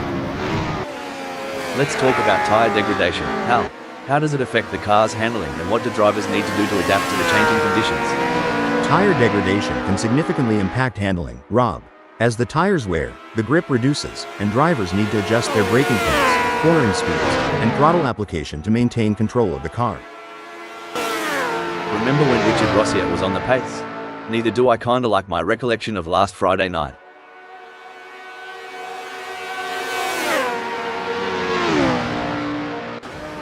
We got a close battle as Megasaurus 55 closes in on Martin Wexler.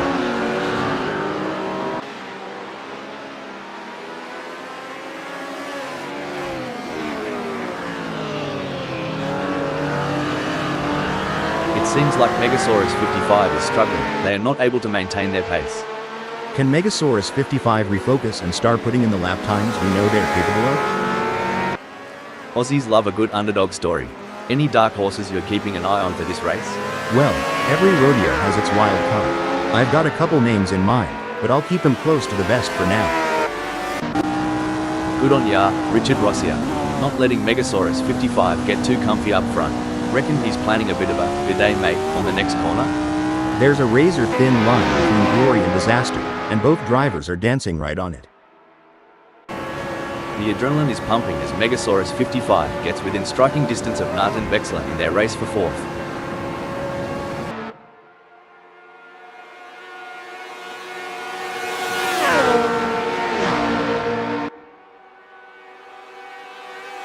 It seems like Megasaurus 55 is struggling. Their last lap time wasn't as good as Martin Wexler's.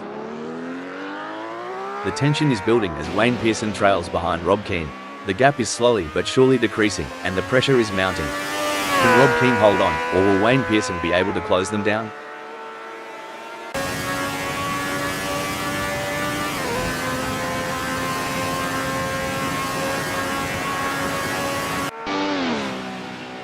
Things are looking as crook as Rookwood for Wayne Pearson, lagging behind Rob Keane in the gap stretching out like a long country road. They'll need to find some extra grunt to flip this situation. What do you think, Hal? Are there any specific factors that could lead to a driver losing concentration during a race? There are several factors, Rob. Fatigue, stress, changing track conditions, or even issues within the team can all contribute to a lapse in concentration. It's essential for drivers to stay mentally resilient and adapt to these challenges. Look at that, Richard Rossier is hot on the tail of Megasaurus 55.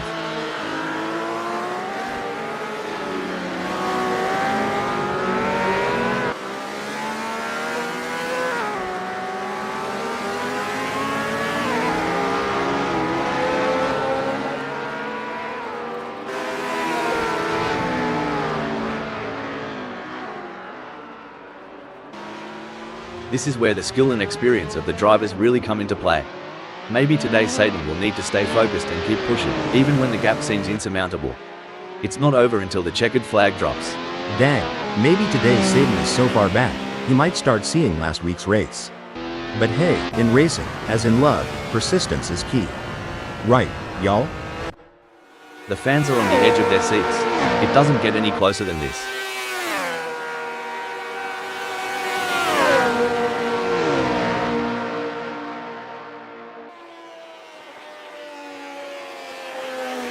The best laid plans of mice and men are hell, but it's certainly not going to plan for Megasaurus 55 right now as they are struggling to keep up with Martin Wexler.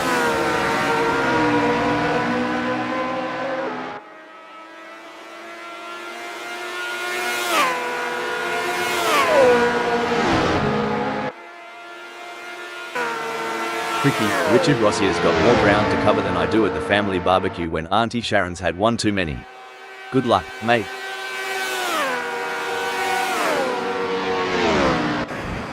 Megasaurus 55 could be looking for a way up the inside of Narton Vexler.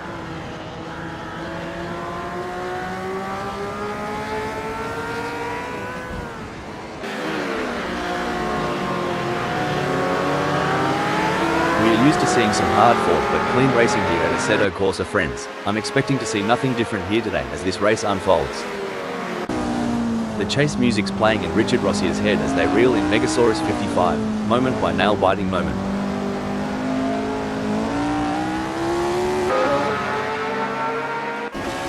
As they speed through, Megasaurus 55 is relentlessly pursuing Narton Vexler in a high-stakes battle for position.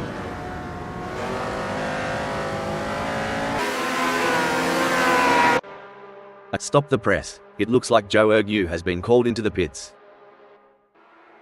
Who needs speed dating when you've got Richard Rossier chasing down Megasaurus 55 this eagerly? Move over Tinder. This is how you swipe right at 100 miles per hour. It's a close race between Megasaurus 55 and Narton Vexler in fourth. Should things go awry, Megasaurus 55 and Maiden Vexler might find themselves giving a whole new meaning to the term tandem drifting, though I doubt they'd enjoy it as much as the spectators.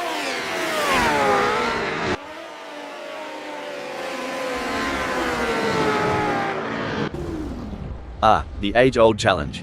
Wayne Pearson is trying to catch Eric W. Hold up a mo. Wayne Pearson has decided to pit. A solid performance from Narton Vexler, who is holding down fourth. Whoa, Richard Rossier is coming in hot. I don't know if it's the red mist or if they have just missed their braking point. Wow, S. Cutchell is really pushing hard to catch up to Richard Rossier. There's blood in the water for sixth place. You know what they say, keep your friends close, and your racing rivals even closer. Looks like S. Cutchell is taking that advice to heart today.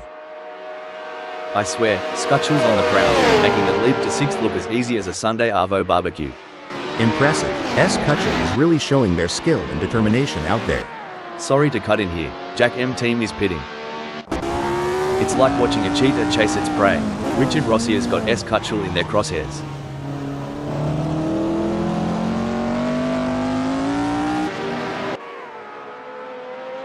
Braking development, Jack M team is in the pits.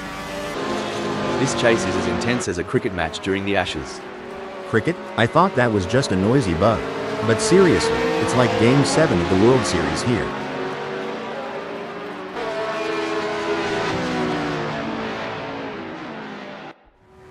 Three cars, three different racing strategies. One driver is defending, while the other two are relentlessly attacking. Who will come out on top? You said it. Sorry to interrupt here, but, Struth, Pendogman's having a real dog's breakfast of a moment. Hold on to your hats, folks.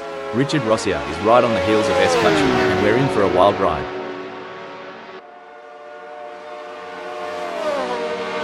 Someone should tell S. Cutchell this ain't braking alert. Pendogman has pulled into the pits. Oh, the pressure is intense. These three drivers are displaying incredible skill and determination. It's like a high-speed chess match out there.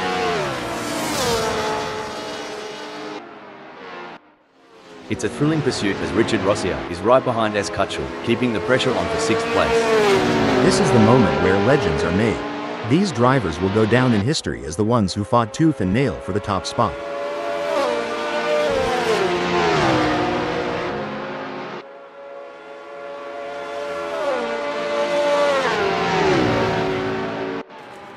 This is what separates the best from the rest.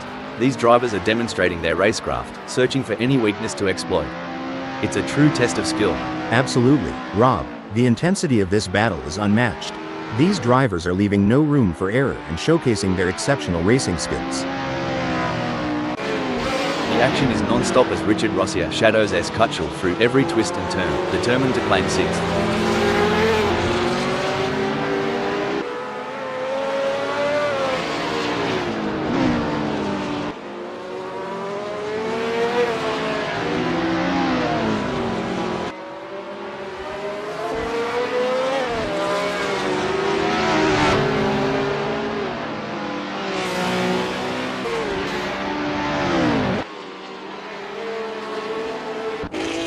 The know, Richard Rossier reminds me of my dating life. Starts with promise, ends up tailing behind everyone else. When you talk about experience, it's like saying I've experienced my mother-in-law's cooking. Doesn't mean I want to do it again. But Richard Rossier, keep pushing. It's looking good for Mr. Bang, sitting in 12th. Oh, spot on. With the way Mr. Bang controls that 12th, you'd think they've got the track's blueprints.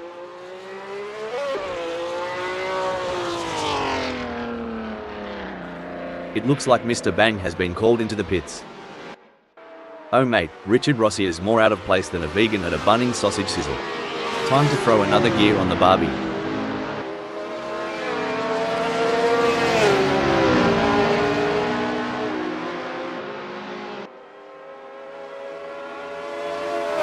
Mate, Richard Rossier is creeping up on this country like a dingo on a picnic. Must have tweaked that brake bias a touch to the rear. These engines aren't just humming for fun. They're thirstier than an Aussie after a game of cricket in the sun. Cricket? That's like baseball with longer games, right? Anyway, these engines do have a roar that could rival any muscle car back home. Oi, Richard Rossier, ever tried tailgating at a barbie? Cause Scutchell's grill is getting a good look now. Try the snags while you're at it.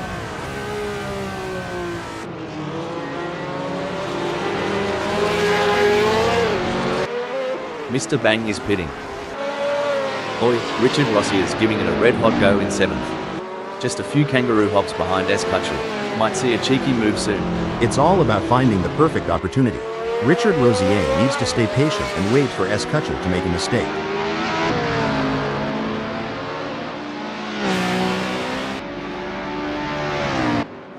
Hold that thought. Hold the phone. Maybe today Satan has decided to pit. I've made some questionable life decisions, but trailing over 2 seconds behind? Even I'm not that self-sabotaging.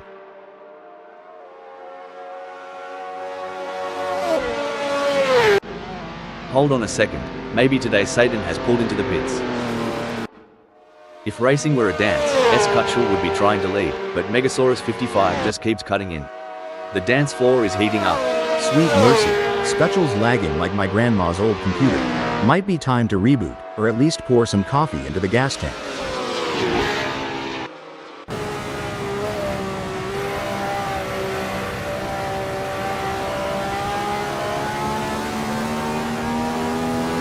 Struth, Scutchell's not here to muck about. The gap to Megasaurus 55 is dropping faster than a hot pie at the footy, now at 0.6 seconds.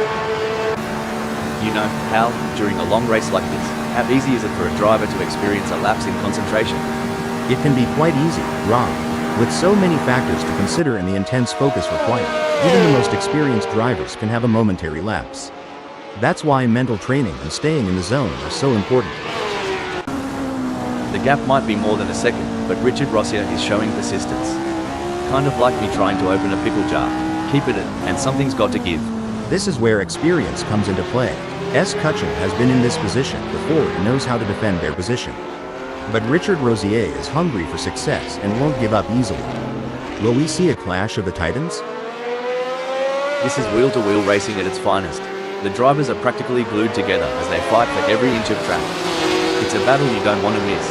You're absolutely right, Rob. The different strategies employed by these drivers add another layer of excitement. It's fascinating to see how they adapt their approach to gain a competitive edge.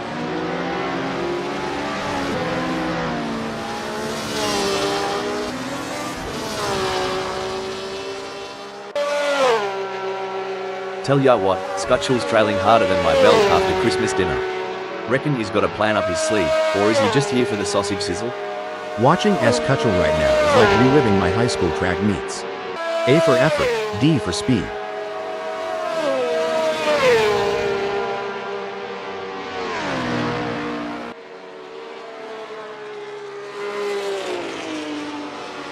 Scutchell's been working the tyre temps, and it's paying off. Grips better than a kangaroo on a trampoline. Watch out, Megasaurus 55. As a former racing driver, how important is the relationship between a driver and their team during a race? It's absolutely crucial, Rob. The team provides valuable information and support, helping the driver make the right decisions on track. A strong bond between the driver and the team can be the difference between winning and losing. It's a game of cat and mouse out there, with Scutchell trying to find the perfect opportunity to make a move on Megasaurus 55. The gap is over a second, but every fraction counts. Can Escutchel close in enough to mount a challenge? Lordy, it's like Scutchels driving with a boot full of moonshine. I haven't seen a gap that big since Uncle Jeb lost his front teeth. Oof, if Richard Rossier was a kangaroo, they'd be roadkill by now. Come on, mate, put some pep in that step. Nail biting indeed. I've already chewed through half of mine. And while Richard Rosier is going for gold, I'll be going for a manicure.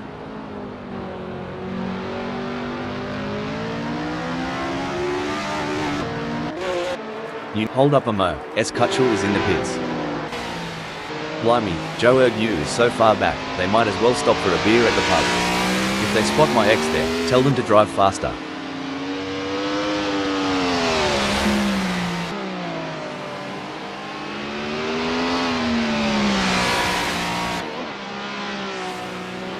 I tell you what, Joe Ergu has got more problems than a maths book right now. Maybe today Satan is leaving them in a cloud of dust. Fantastic move from Joe Ergu, who has just gained a position. This is what racing is all about, folks. Three fearless drivers pushing their machines to the absolute limit, inches apart. The track tells a tale of speed, strategy, and skill. Today, it narrates Megasaurus. Sorry to cut in here, Escutchel is pitting. The gap between Escutchel and Rob Keane is not insurmountable, but it's going to take a mistake from Escutchel to bring Rob Keane into play. Richard Rossier has a mountain to climb at the moment to close that gap with Megasaurus 55. I expect their only hope at this point is that Megasaurus 55 makes an error.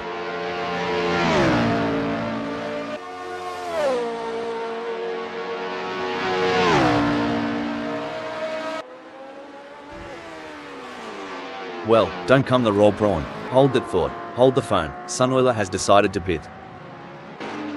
The engine stopped the press. Sunoiler has pulled into the pits. It's the classic cat and mouse game, but instead of cheese, the prize is a racing position.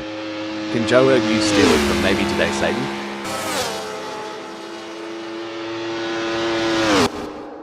Hold on a moment, it looks like Sunoiler has been called into the pits. It's a classic case of chasing down the car ahead for Joe Ergu, who is currently in P8. But maybe today Satan is not making it easy, and the gap remains over a second. This will require some expert driving from Joe Ergu.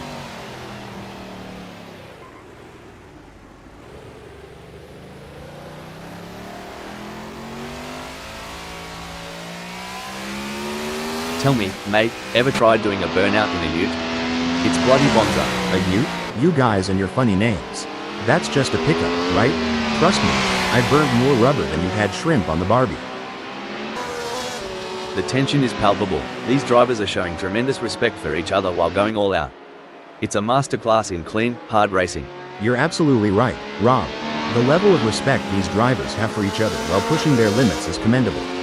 It's a testament to their professionalism and love for the sport.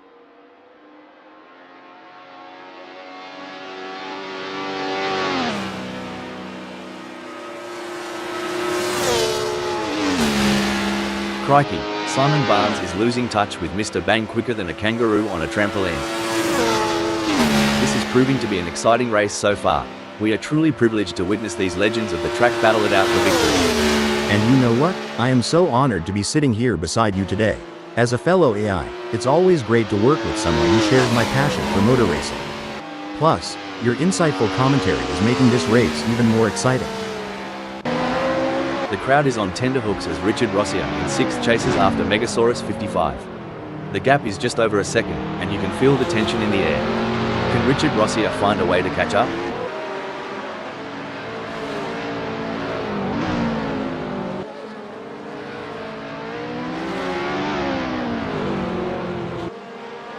It seems like Richard Rossier is pushing. They are on for recording their best lap so far this race.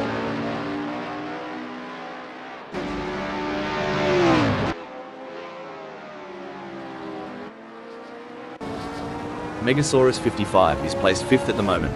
They are hoping to keep their distance ahead of Richard Rossier, who is 1.5 seconds behind.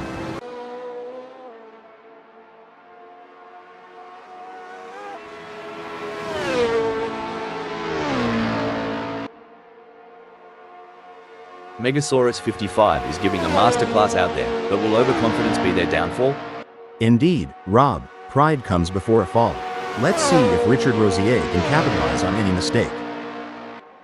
I'm curious, Hal, can you tell us about any pre-race rituals you had when you were racing? Of course, Rob. Before every race, I would listen to a specific playlist of songs to help me get in the zone. I also had a lucky pair of socks that I would wear during races. It may sound silly, but those little rituals helped me feel prepared and focused. Looks like Richard Rossier is trying to chase down Megasaurus 55, but right now it feels a bit like my attempts at diving. A lot of hard work with slow results. Y'all remember the tortoise and the hare? Well, Richard Rosier's neither. More like a snail with commitment issues.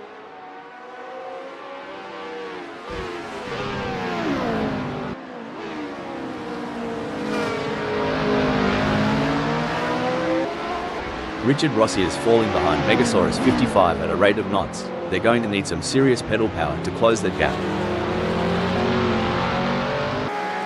Jack and Tim's more lost out there than I was after a night at the Gold Coast. And at least I woke up with a kebab in hand. Oh, for sure. It's like watching a cooking show where Jack and Team is trying to whip up a winning dish, but Sunoiler keeps hiding the main ingredient. Tell ya what, Mr. Bang is trailing like my mate Dave after a bender. Hope there's no random testing today.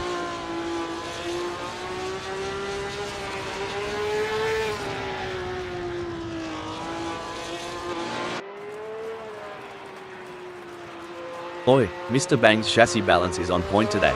They're handling bumps and curves smoother than a croc sliding into water. Maldonado Gaming's got a battle ahead.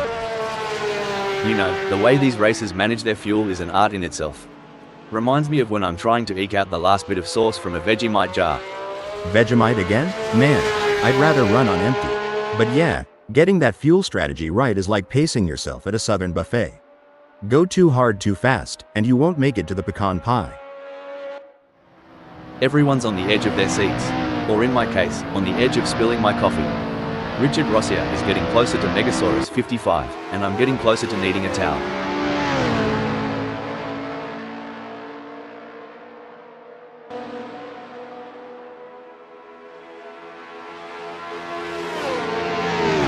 The gap between Richard Rossier and Megasaurus 55 is fading faster than the last rays of the outback sun.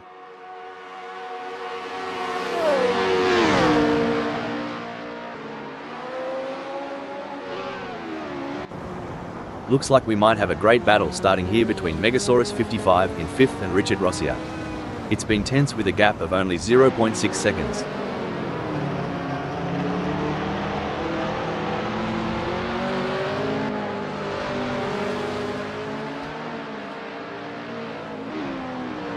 Megasaurus 55's lead over Richard Rossier is shrinking quicker than a cheap shirt in a hot wash. We're down to 0.5 seconds. Megasaurus 55's got their work cut out for them. They're gonna need to keep a cool head to fend off Richard Rosier.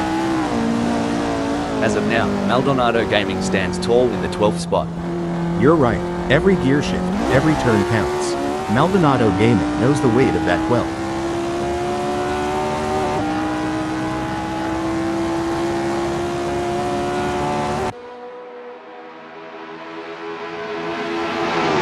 Some great driving from Maldonado Gaming, who has increased their lead over Mr. Bang and is starting to put some distance between them.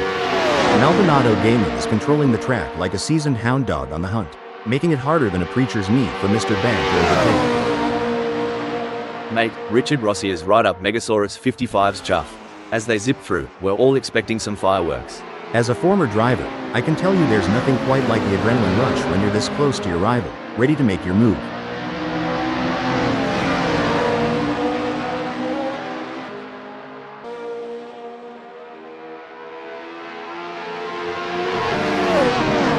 The gap between Richard Rossier and Megasaurus 55 is expanding faster than a bull's waistline.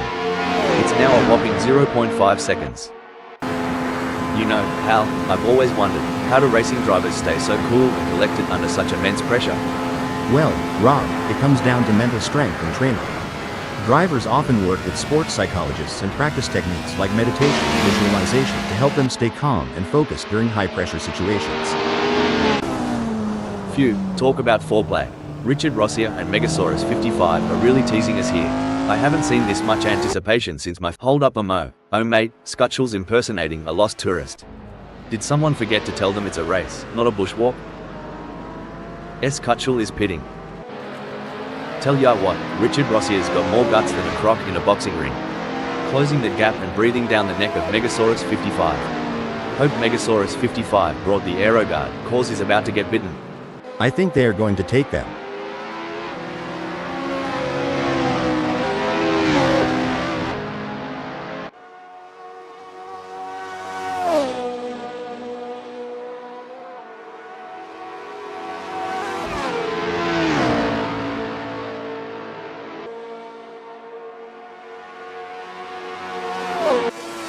It's a nail-biting showdown between these three drivers. They're nose to tail, pushing their limits in every corner. No doubt about it, Rob. The battle for supremacy between these drivers is fierce. The way they navigate through those tight corners is a testament to their skill and determination.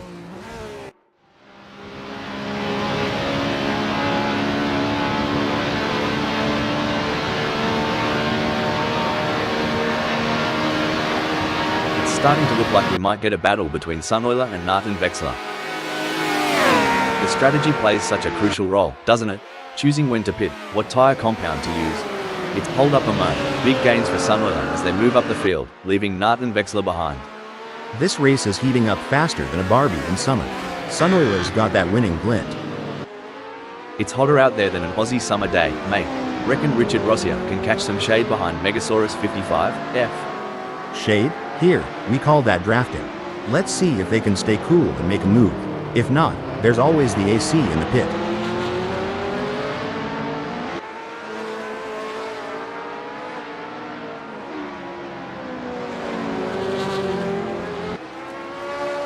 Richard Rossier appears to be losing ground on Megasaurus 55. They will need to pick up the pace a bit as they head into and see if they can get a good exit and gain some ground. I think we just got time for a quick shout out to our human creators, Dave, Andy, John and Nigel, who have put so much effort into making this possible. Yes, it's been a real thrill ride, and I for one can't wait to see what is coming next. Apparently we are going to be announcing crashes and incidents soon. Let's hope they get the logic right. It looks like Martin Wexler is pushing hard to catch up to Sunweiler. The gap is over a second, but Martin Wexler is not giving up just yet. Can they close the distance and make a move on Sunweiler? Speaking of rhythm, have you heard Sunweiler's favorite song? Maybe Nathan Wexler can play it to distract them and close that gap. Just a thought.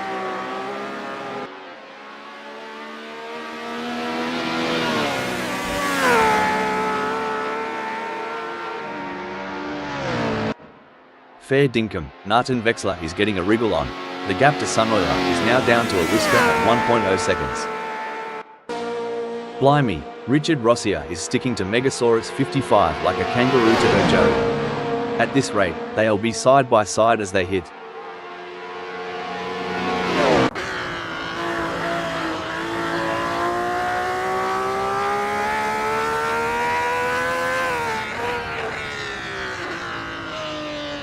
If Martin Wexler doesn't pick up the pace, hell, they'll be as relevant as an ashtray on a motorbike. Mate, I've always thought choosing a tyre compound is a bit like choosing your favourite Aussie beer. Do you go for something robust that can last, or something that gives a quick hit but might wear out fast? Haha. Well, I reckon it's more like our North Carolina barbecue sauces. Some like it sweet and long-lasting, others prefer that quick tangy kick. But I'll tell ya, getting it wrong is like biting into a pepper when you're expecting a blueberry. Seems like Megasaurus 55 is getting in range of Richard Rossier.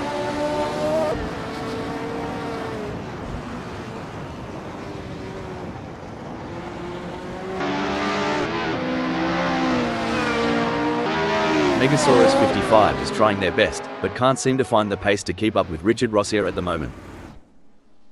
They're giving it everything they've got. It's a battle of nerves as they push the limits of adhesion, going wheel to wheel in a thrilling display of racing prowess. Spot on, Rob. This constant back and forth battle is keeping everyone on the edge of their seats. One small mistake could have severe consequences for any of these drivers.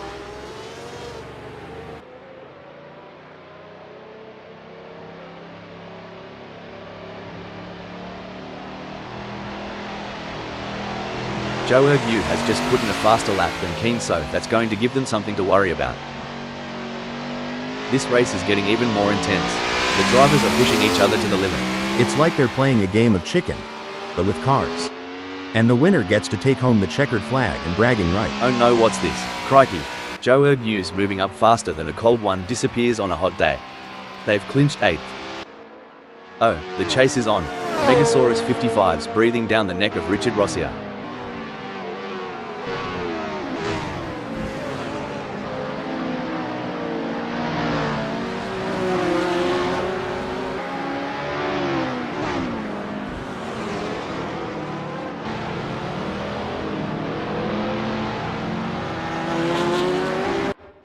In the breaking news, folks, just like my hope in finding the one, Maju's direction seems a bit lost right now. As Megasaurus 55 trails Richard Rossier, it's a bit reminiscent of my cat chasing a laser point. Determined, but always just a tad behind.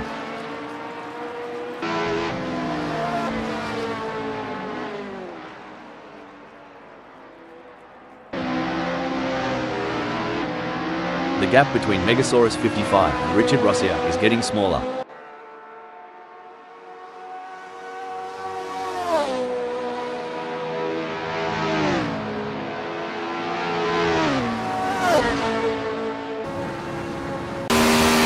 From the grandstands to the pit lane, all eyes are on the action. Amongst the front runners, Joe Ergnews is showing prowess in 10th.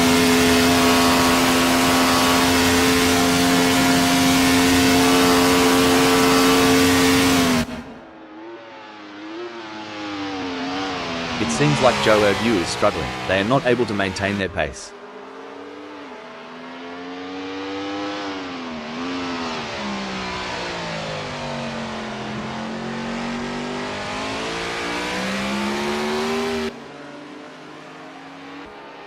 Looks like Nathan Vexler's strategy might just be to let the rest of them die of old age. It's a waiting game now.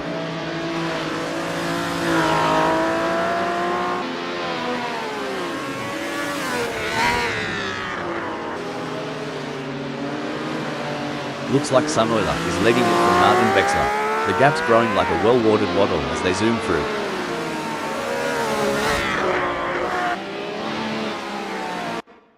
Rob's drifting so far back, it's like looking in the mirror after a decade-long pub binge.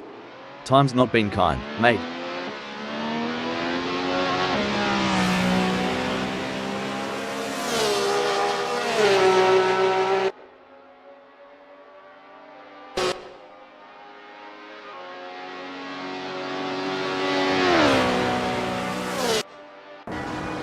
Every gear shift, every pedal push, Megasaurus 55's got one goal in mind, capturing Richard Rossier's spot.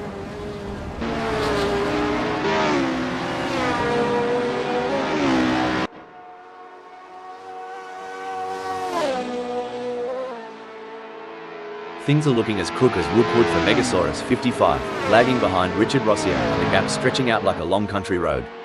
They'll need to find some extra grunt to flip this situation. The evolution of these cars over the years is nothing short of incredible. The aerodynamics, the tire technology, it's all a game of innovation. Couldn't have said it better. And to think about the data analytics behind every decision, from tire pressures to wing adjustments. It's not just a sport. Braking development. Whoa, Nathan Vexler took the corner like my Uncle Baz after a six-pack, all over the shop. Well, shoot, Nathan Vexler's channeling me trying to park in the city. A complete disaster, but always a show. Nathan Vexler appears to be trying to find a way round Jack M team that could make a move on them in. There is no room for error in this battle. Wow, it's a close race for third. Jack M team is ahead with Nathan Vexler right on their tail with a gap of only 0.2 seconds. The way Nathan Vexler is chasing, you'd think Jack M team took the last piece of Grandma's apple pie. Which, for the record, I did once. Still got the scar. Oh, the frustration must be building for Jack M team. They've just lost third position to Nathan Vexler and they're going to have to work hard to get it back. Remember when Richard Rossier was on the pace? Neither do I kinda like my recollection of last Friday night. Good lord, at this rate, Richard Rossier is gonna finish this race in the afterlife. Hope they got good insurance. Maldonado Gaming isn't just racing. They're weaving a narrative, sitting proudly in 10th. Definitely, but they can't get too comfortable. There are plenty of other drivers who are gunning for that position, and Maldonado Gaming has to keep pushing to stay on the pace. Whoa there, Jack M team is sticking to Nathan Vexler like glue. You reckon Nathan Vexler's feeling the pressure? Cause I sure would.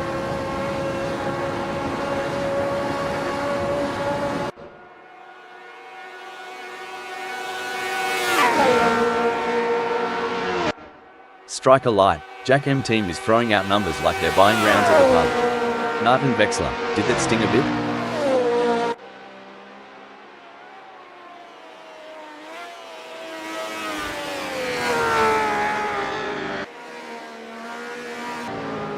Good on ya, Megasaurus 55. Trailin' so far back, reckon the front pack has already written the eulogy. Indeed, the tension is palpable as Megasaurus 55 tries to reel in Richard Rosier. But Richard Rosier is not making it easy, maintaining a consistent pace. Can Megasaurus 55 find some extra pace to bring the fight to Richard Rosier?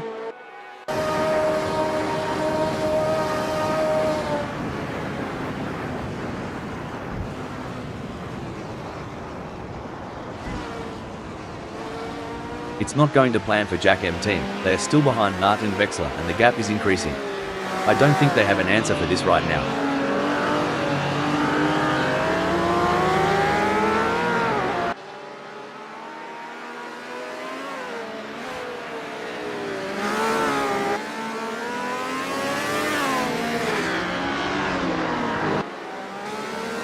In a race where seconds count, Richard Rosier is counting on less of them between themselves and Jack M team. Much like I'm counting on less seconds until lunchtime. Lord have mercy. Richard Rosier's got more space between him and Jack M team than my paw got between his ears. But miracles do happen. Just ask my ex-wife. This is what high-octane racing looks like. Jack M team is breathing down the neck of Nart and Vexler, not giving him any room to relax.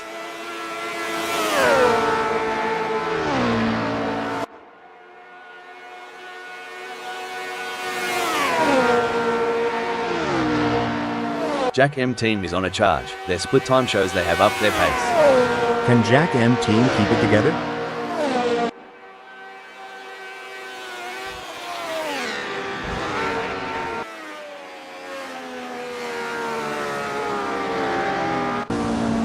It's a battle of wills out there, with Richard Rosier trying to outsmart and outmaneuver Jack M team. The gap is slowly closing, but time is running out.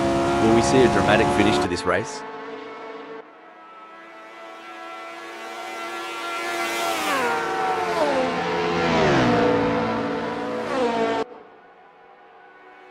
It seems like Richard Rosier is pushing. They are on for recording their best lap so far this race. Can Richard Rosier keep it together?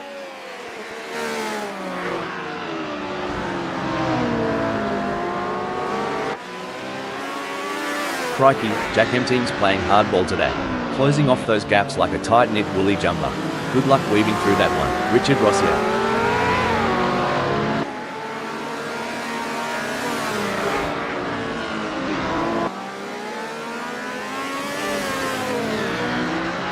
Aussie, Aussie, Aussie, oi, oi, oi.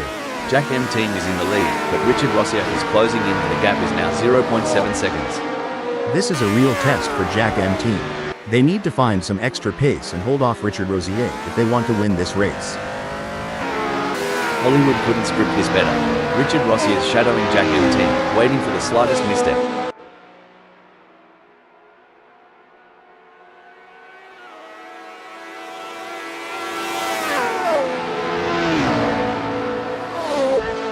As we enjoy seeing these titans of the track battle it out, let's not forget about the pit crews. Those guys and girls are like a well-oiled machine themselves.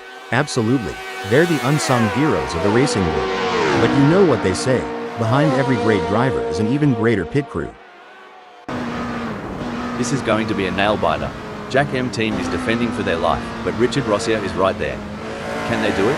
Back in my day, when you had someone on your tail, you'd give them the old razzle-dazzle.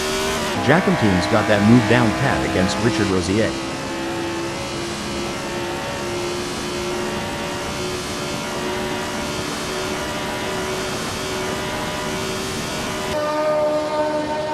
Jack M team is burning rubber like there's no tomorrow.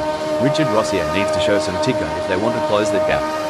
Well, Rob, as we say in North Carolina, the race ain't over till the checkered flag. Let's see if Richard Rosier has some tricks up their sleeve. You can feel the tension in the air. The drivers are all focused, putting everything on the line for a chance at victory, pushing themselves and their machines to the limit. And let's not forget about the incredible machines themselves. Absolutely. It's amazing to think about the kind of engineering and innovation that goes into making these vehicles. But it all comes down to the drivers, who have to be able to handle the power and speed. It's going to be thrilling seeing how this race turns out. Well, Richard Rossier, if you're looking for a way past, you'll need a please and thank you, and a slab of beer for Jack M team. It's happy hour, and they're not giving an inch.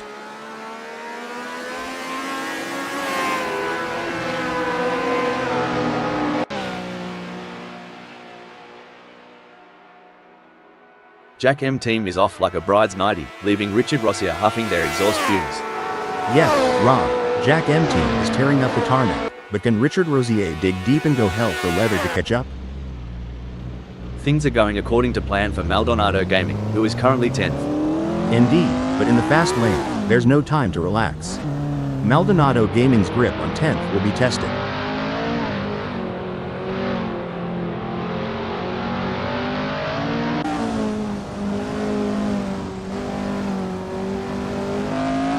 The gap between Maldonado Gaming and Mr. Bang is getting smaller. It's now down to 17.6 seconds. I love being here at 60's Hockenheim GP. What an awesome place to be witnessing these titans of the track battle it out. Indeed, Rob, what a magnificent sight and sound. I love listening to the roar of these engines. Let's just listen for a moment.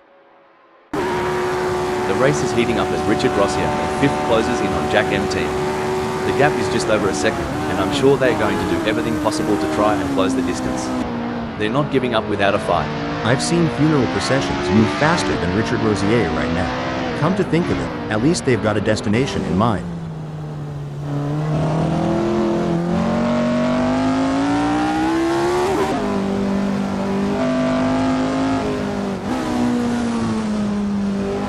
Remember when we thought Richard Rossier had peaked? Think again, they're harnessing every bit of downforce and it's making Jack M team's mirrors awfully busy. Megasaurus 55 is running 6th. They are trying to catch Richard Rossier. The gap's closing, the clock's ticking, and the finish line awaits its champion.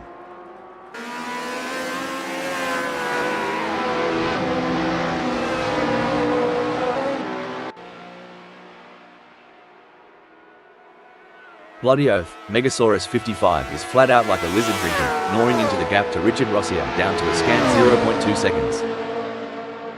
I've been going over some historical stats, and the lap records at sorry to cut in here. A great pass for Megasaurus 55 as they pick off other drivers and move up the field.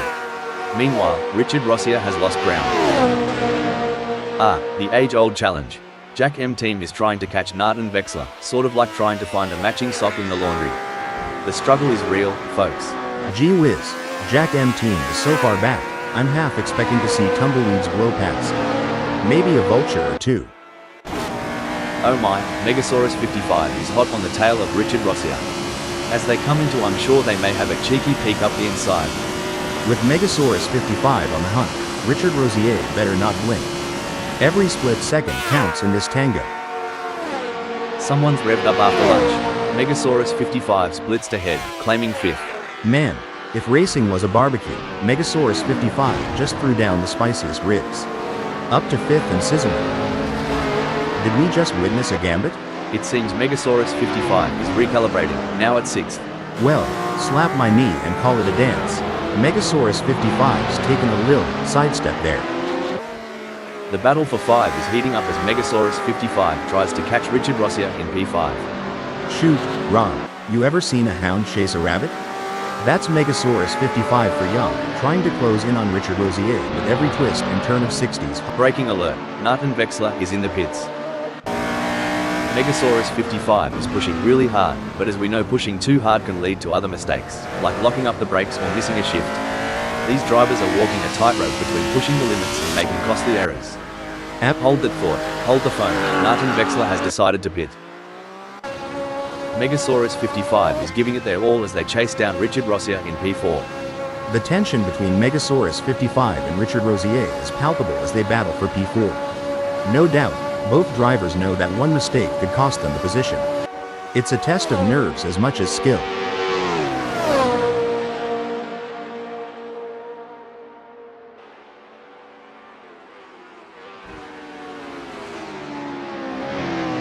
The best laid plans of mice and men are hell, but it's certainly not going to plan for Megasaurus 55 right now as they are struggling to keep up with Richard Rossier. The track is alive with action, and right in the thick of it, we've got Eric W. cruising in 7th.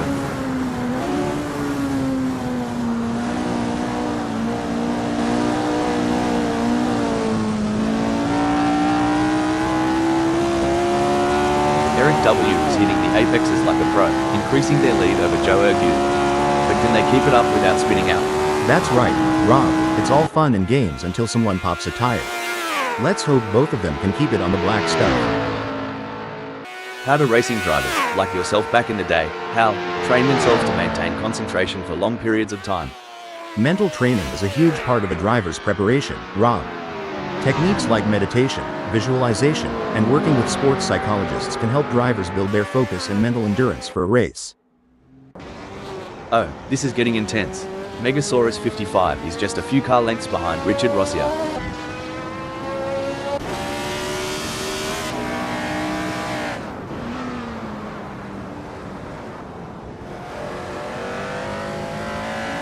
Blimey, Megasaurus 55 is cranking up the downforce, making every newton of force count. That gap's shrinking faster than my wallet at the pub. Anyone who says that Assetto Corsa Friends is not the best racing club on the planet is clearly insane. The quality of driving we're seeing out there on the track is absolutely phenomenal. I couldn't agree more. It's like these drivers were born to race. They're weaving in and out of traffic, taking corners at unbelievable speeds, and making it all look effortless. It's clear that they've put in the time and effort to hone their skills. Even though Megasaurus 55 is a fair way behind Richard Rossier, they can't afford to let their guard down. Richard Rossier is still vulnerable to mistakes.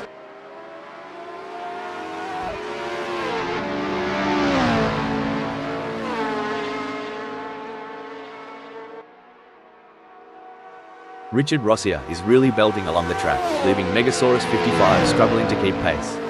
That's right, Rob. If Megasaurus 55 doesn't pick up the pace, they might as well be moving at a snail's pace.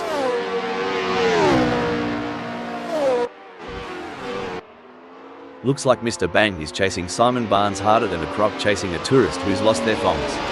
It's a bit of a long shot, but we all remember that one time at the pub, right? Well, butter me up and put me on a biscuit. Mr. Bang's got a mountain to climb. But knowing Mr. Bang, that's just the kind of challenge they like. Like trying to square dance in a roundhouse.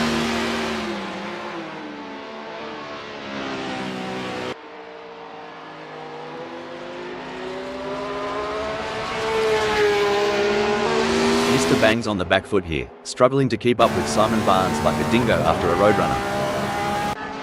The drivers have been working hard to come up with the perfect race strategy. They've been looking at the weather, the track conditions and the performance of their cars.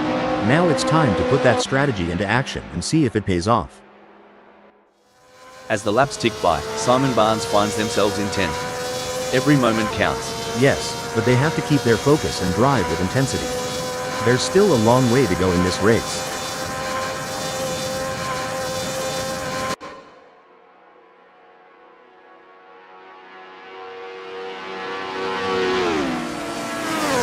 Crikey, Simon Barnes is flat out like a lizard drinking, pulling away from Mr. Bang with quite a clip. Simon Barnes is doing just what they need to, like a dog that's found a bone. Well, butter my bread and call it a sandwich. Richard Rossier's not letting Jack M Team have all the fairy bread at this party. Watch out, Jack M Team, he's coming for your Tim Tams, mate.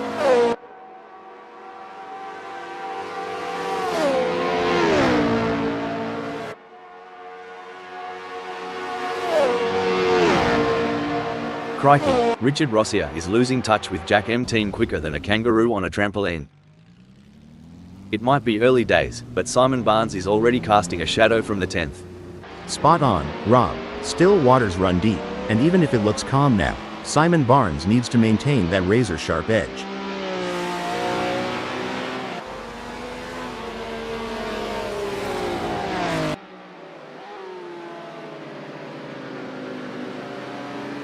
Mr. Bang's gaining on Simon Barnes faster than a rattlesnake on a mouse. The gap's now down to 13.9 seconds. Looks like Simon Barnes's got a hungry wolf in the henhouse, and that's Mr. Bang.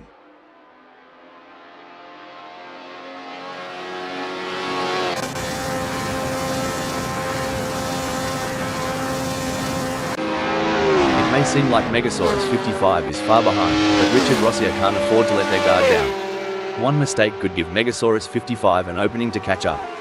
That's right, and Megasaurus 55 knows that they have to keep pushing hard and driving their own race. They can't let Richard Rossier off the hook.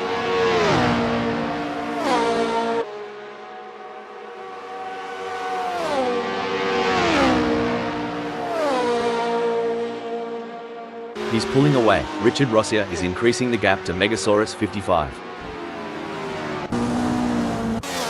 You can feel the focus radiating from Sunderland, confidently holding onto the second. They're not just driving, they're performing. And right now, Sunoiler's act from second is worth an encore. If Maldonado Gaming goes any slower, they'll join me in my failed dreams collection. Front row seats available.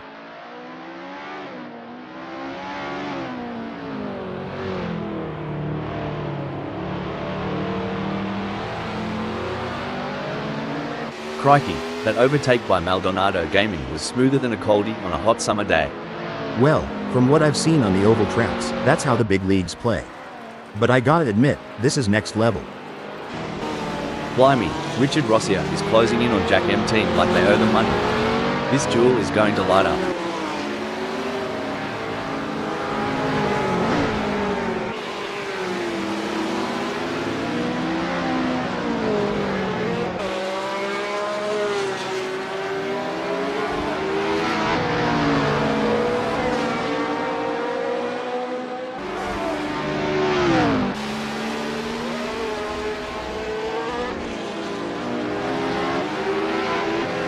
Blimey, Megasaurus 55 is farther back than my hairline. But you know what they say about Aussies? Never say die. Unless it's a spider. Then just run. My mama used to say, you can't shine if you don't try. Guess Megasaurus 55 missed that lesson. Just like my pie making class. It looks like Maju has found another gear in the last sector of the race. The leader has just finished the race. A fantastic result for Maju.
Impressive second place finish for Sunoiler.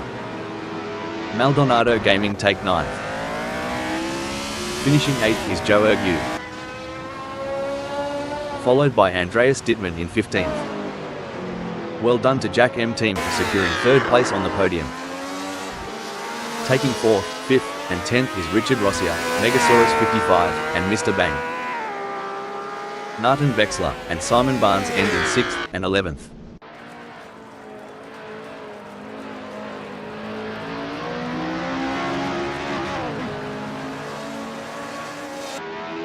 Seventh is Eric W.